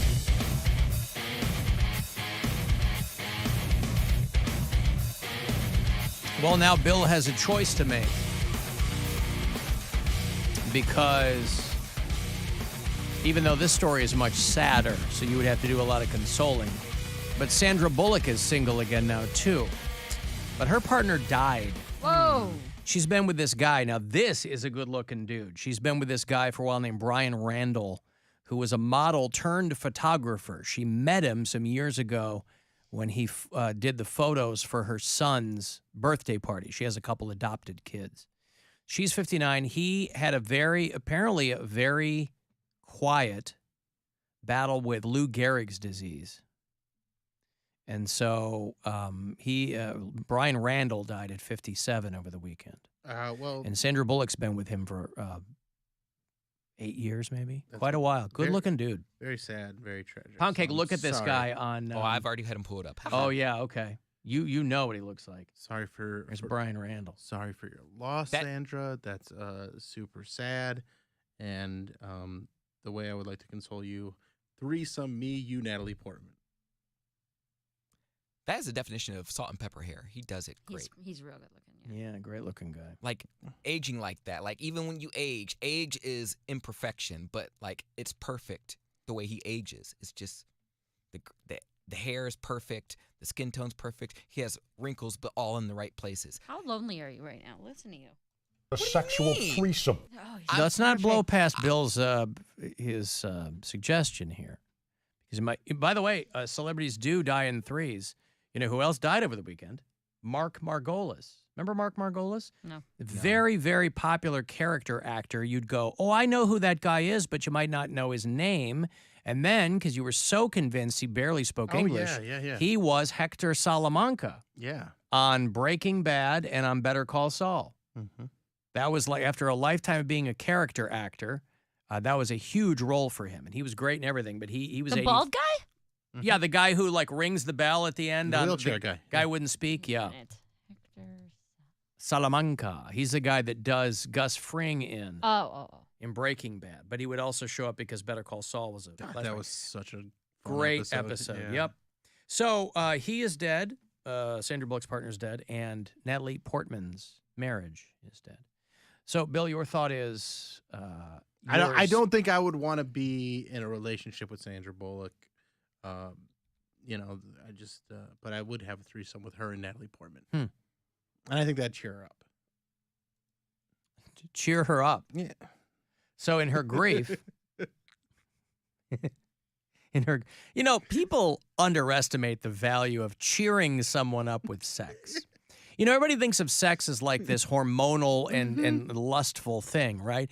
But it can really, it releases your endorphins. What do they always tell you? Hey, if you have a very healthy sex life, that's good for your health. People who live the longest, yep. But you never think of people being cheered up by sex. A sexual threesome. Is there any That's situation? what I'm proposing. Is there any situation where sex would not cheer you up? If you don't want it. Well, besides that. That's rape. That's what I'm saying. It's still sex. That's not. Yeah. That would be a time when maybe it wouldn't cheer you up so much. I'm just saying, like, someone dies and you're just like, I just don't know what I'm going to do. Like, Monsters Ball action. Monsters Ball, yeah. Could you make me feel good? Is that really a thing? Well, you want to feel something else. Mm-hmm. I mean, I don't know that falls under the category of cheering someone up. But, like, you're done, you look at me and go, cheered up? Well, I'm cheered up. Depending how close I was to the person, I'm like, I feel weird. I feel like they're watching me on the other side. Like, but what do you care on the other side? I don't know. Well, in this case, wouldn't you want this hot dead guy to be watching you? No, I'm not saying if it was a spouse. I'm like, maybe it was a family member. Like if my brother or my mom passed away. So who are you having sex with in that scenario? I don't know my partner, whoever I'm having sex with. I'm just saying I would feel like that person is watching me. The person that passed on, they're like, okay, but no, we want to watch over Cody. The scenario is you're having sex with someone to cheer them up. Oh, okay. Yeah. Not cheer yourself up.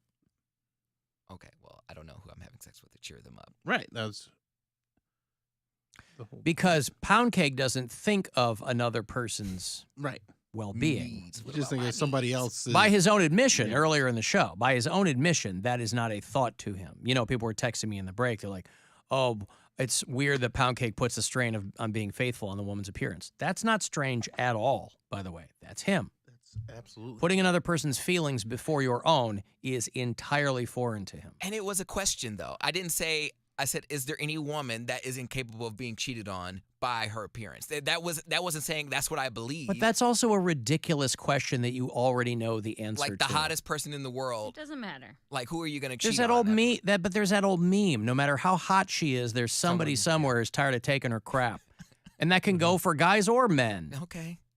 Guys or men. Sorry, men or women. You know the answer to that question. Is there somebody so hot that nobody would cheat on them? No, because it's got nothing to do. Because what happens, right?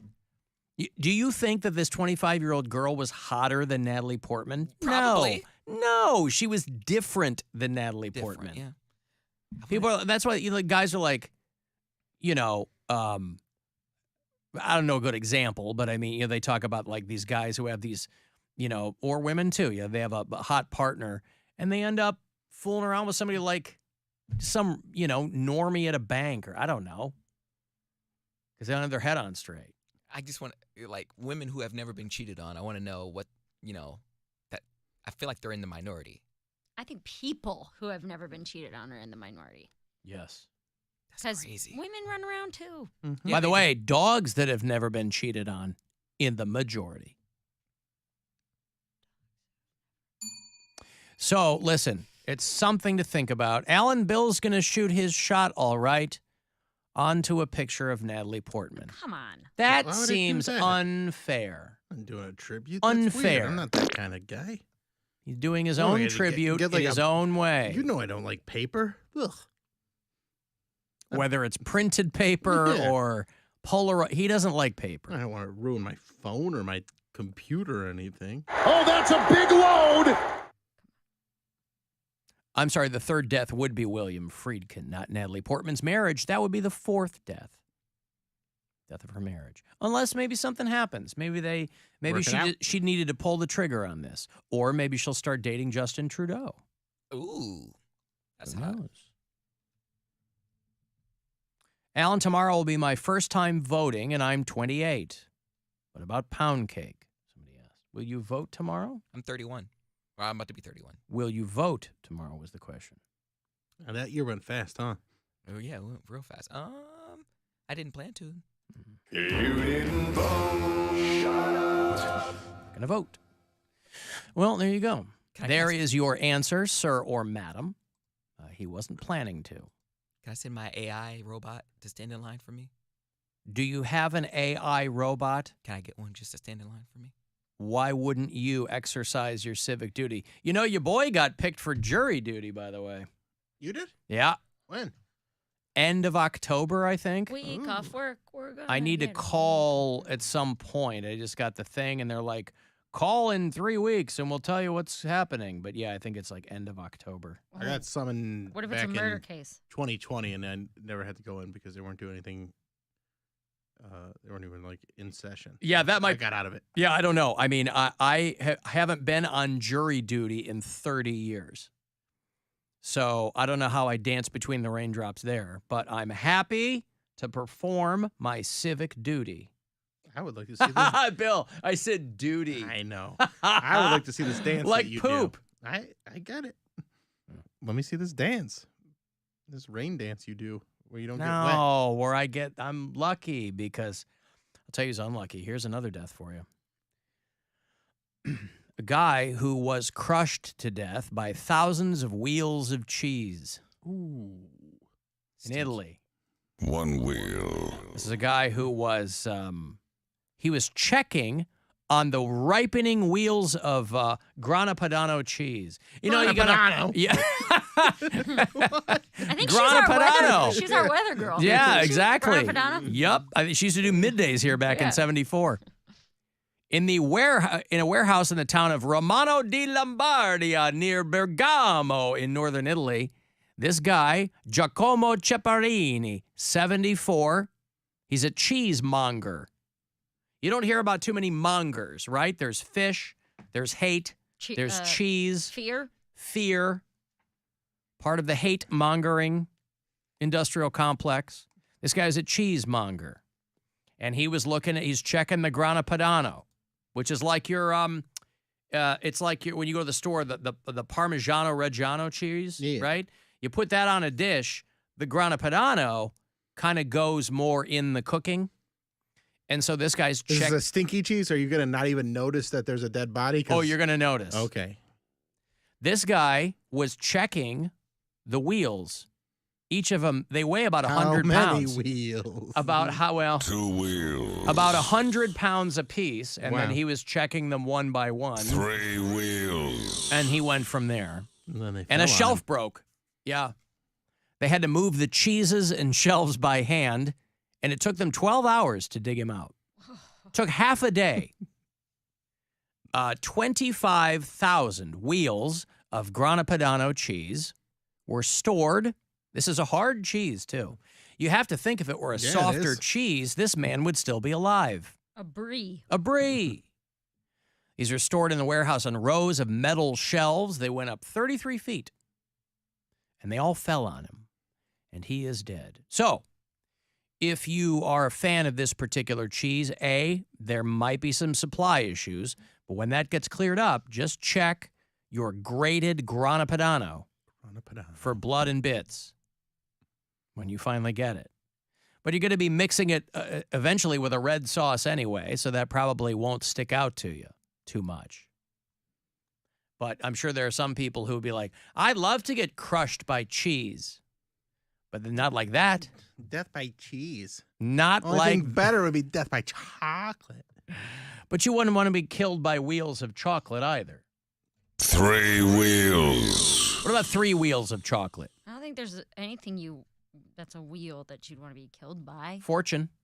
You'd be killed by it. Then it's a misfortune. Okay. Wheel of boobs. I don't know. You just get smacked in the face. The wheel of Yeah, boobs. sure, Until you die? Yep. Boobs.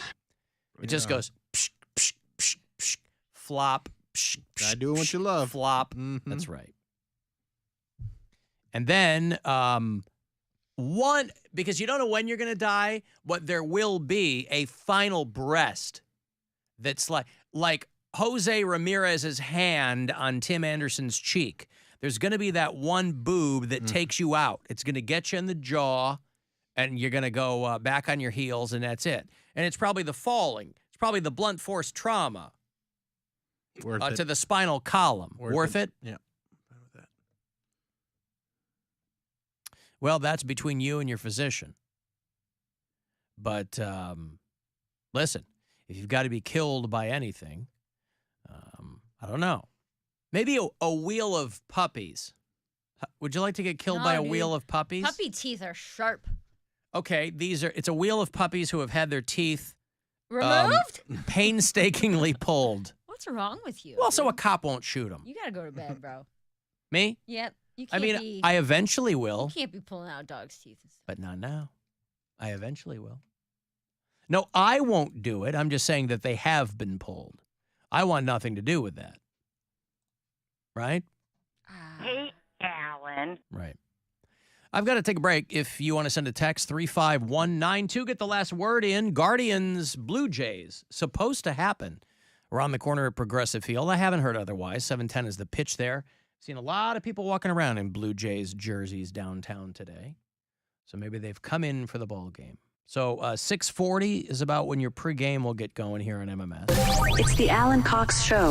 On our free iHeartRadio app and your favorite smart device. Just tell it to play the Alan Cox Show. On iHeartRadio. This is Eric Dickerson. Here's what's trending on the iHeart Sports Network. Presented by Staples Stores. Guardians third baseman Jose Ramirez is appealing a 3-game suspension for his role in Saturday night's fight with the White Sox. He will play tonight against Toronto. Meantime, Cleveland has taken a flyer on outfielder Ramon Laureano, claiming the veteran off waivers from Oakland today. And Georgia is the #1 team in USA Today's preseason college football coaches poll. They're followed by Michigan and Alabama. I'm Scott Davidson. Staples has great prices on everything you need for back to school. Right now, a 24-pack of Crayola crayons and marble comp books are just 50 cents each. Pricing may vary in store and online. NC26, comp books in store only. School on, save on at Staples. You can't put a price on better vision, but if you could, how about $4.50? Order up! I'm serious. For the price of a latte a day, you could get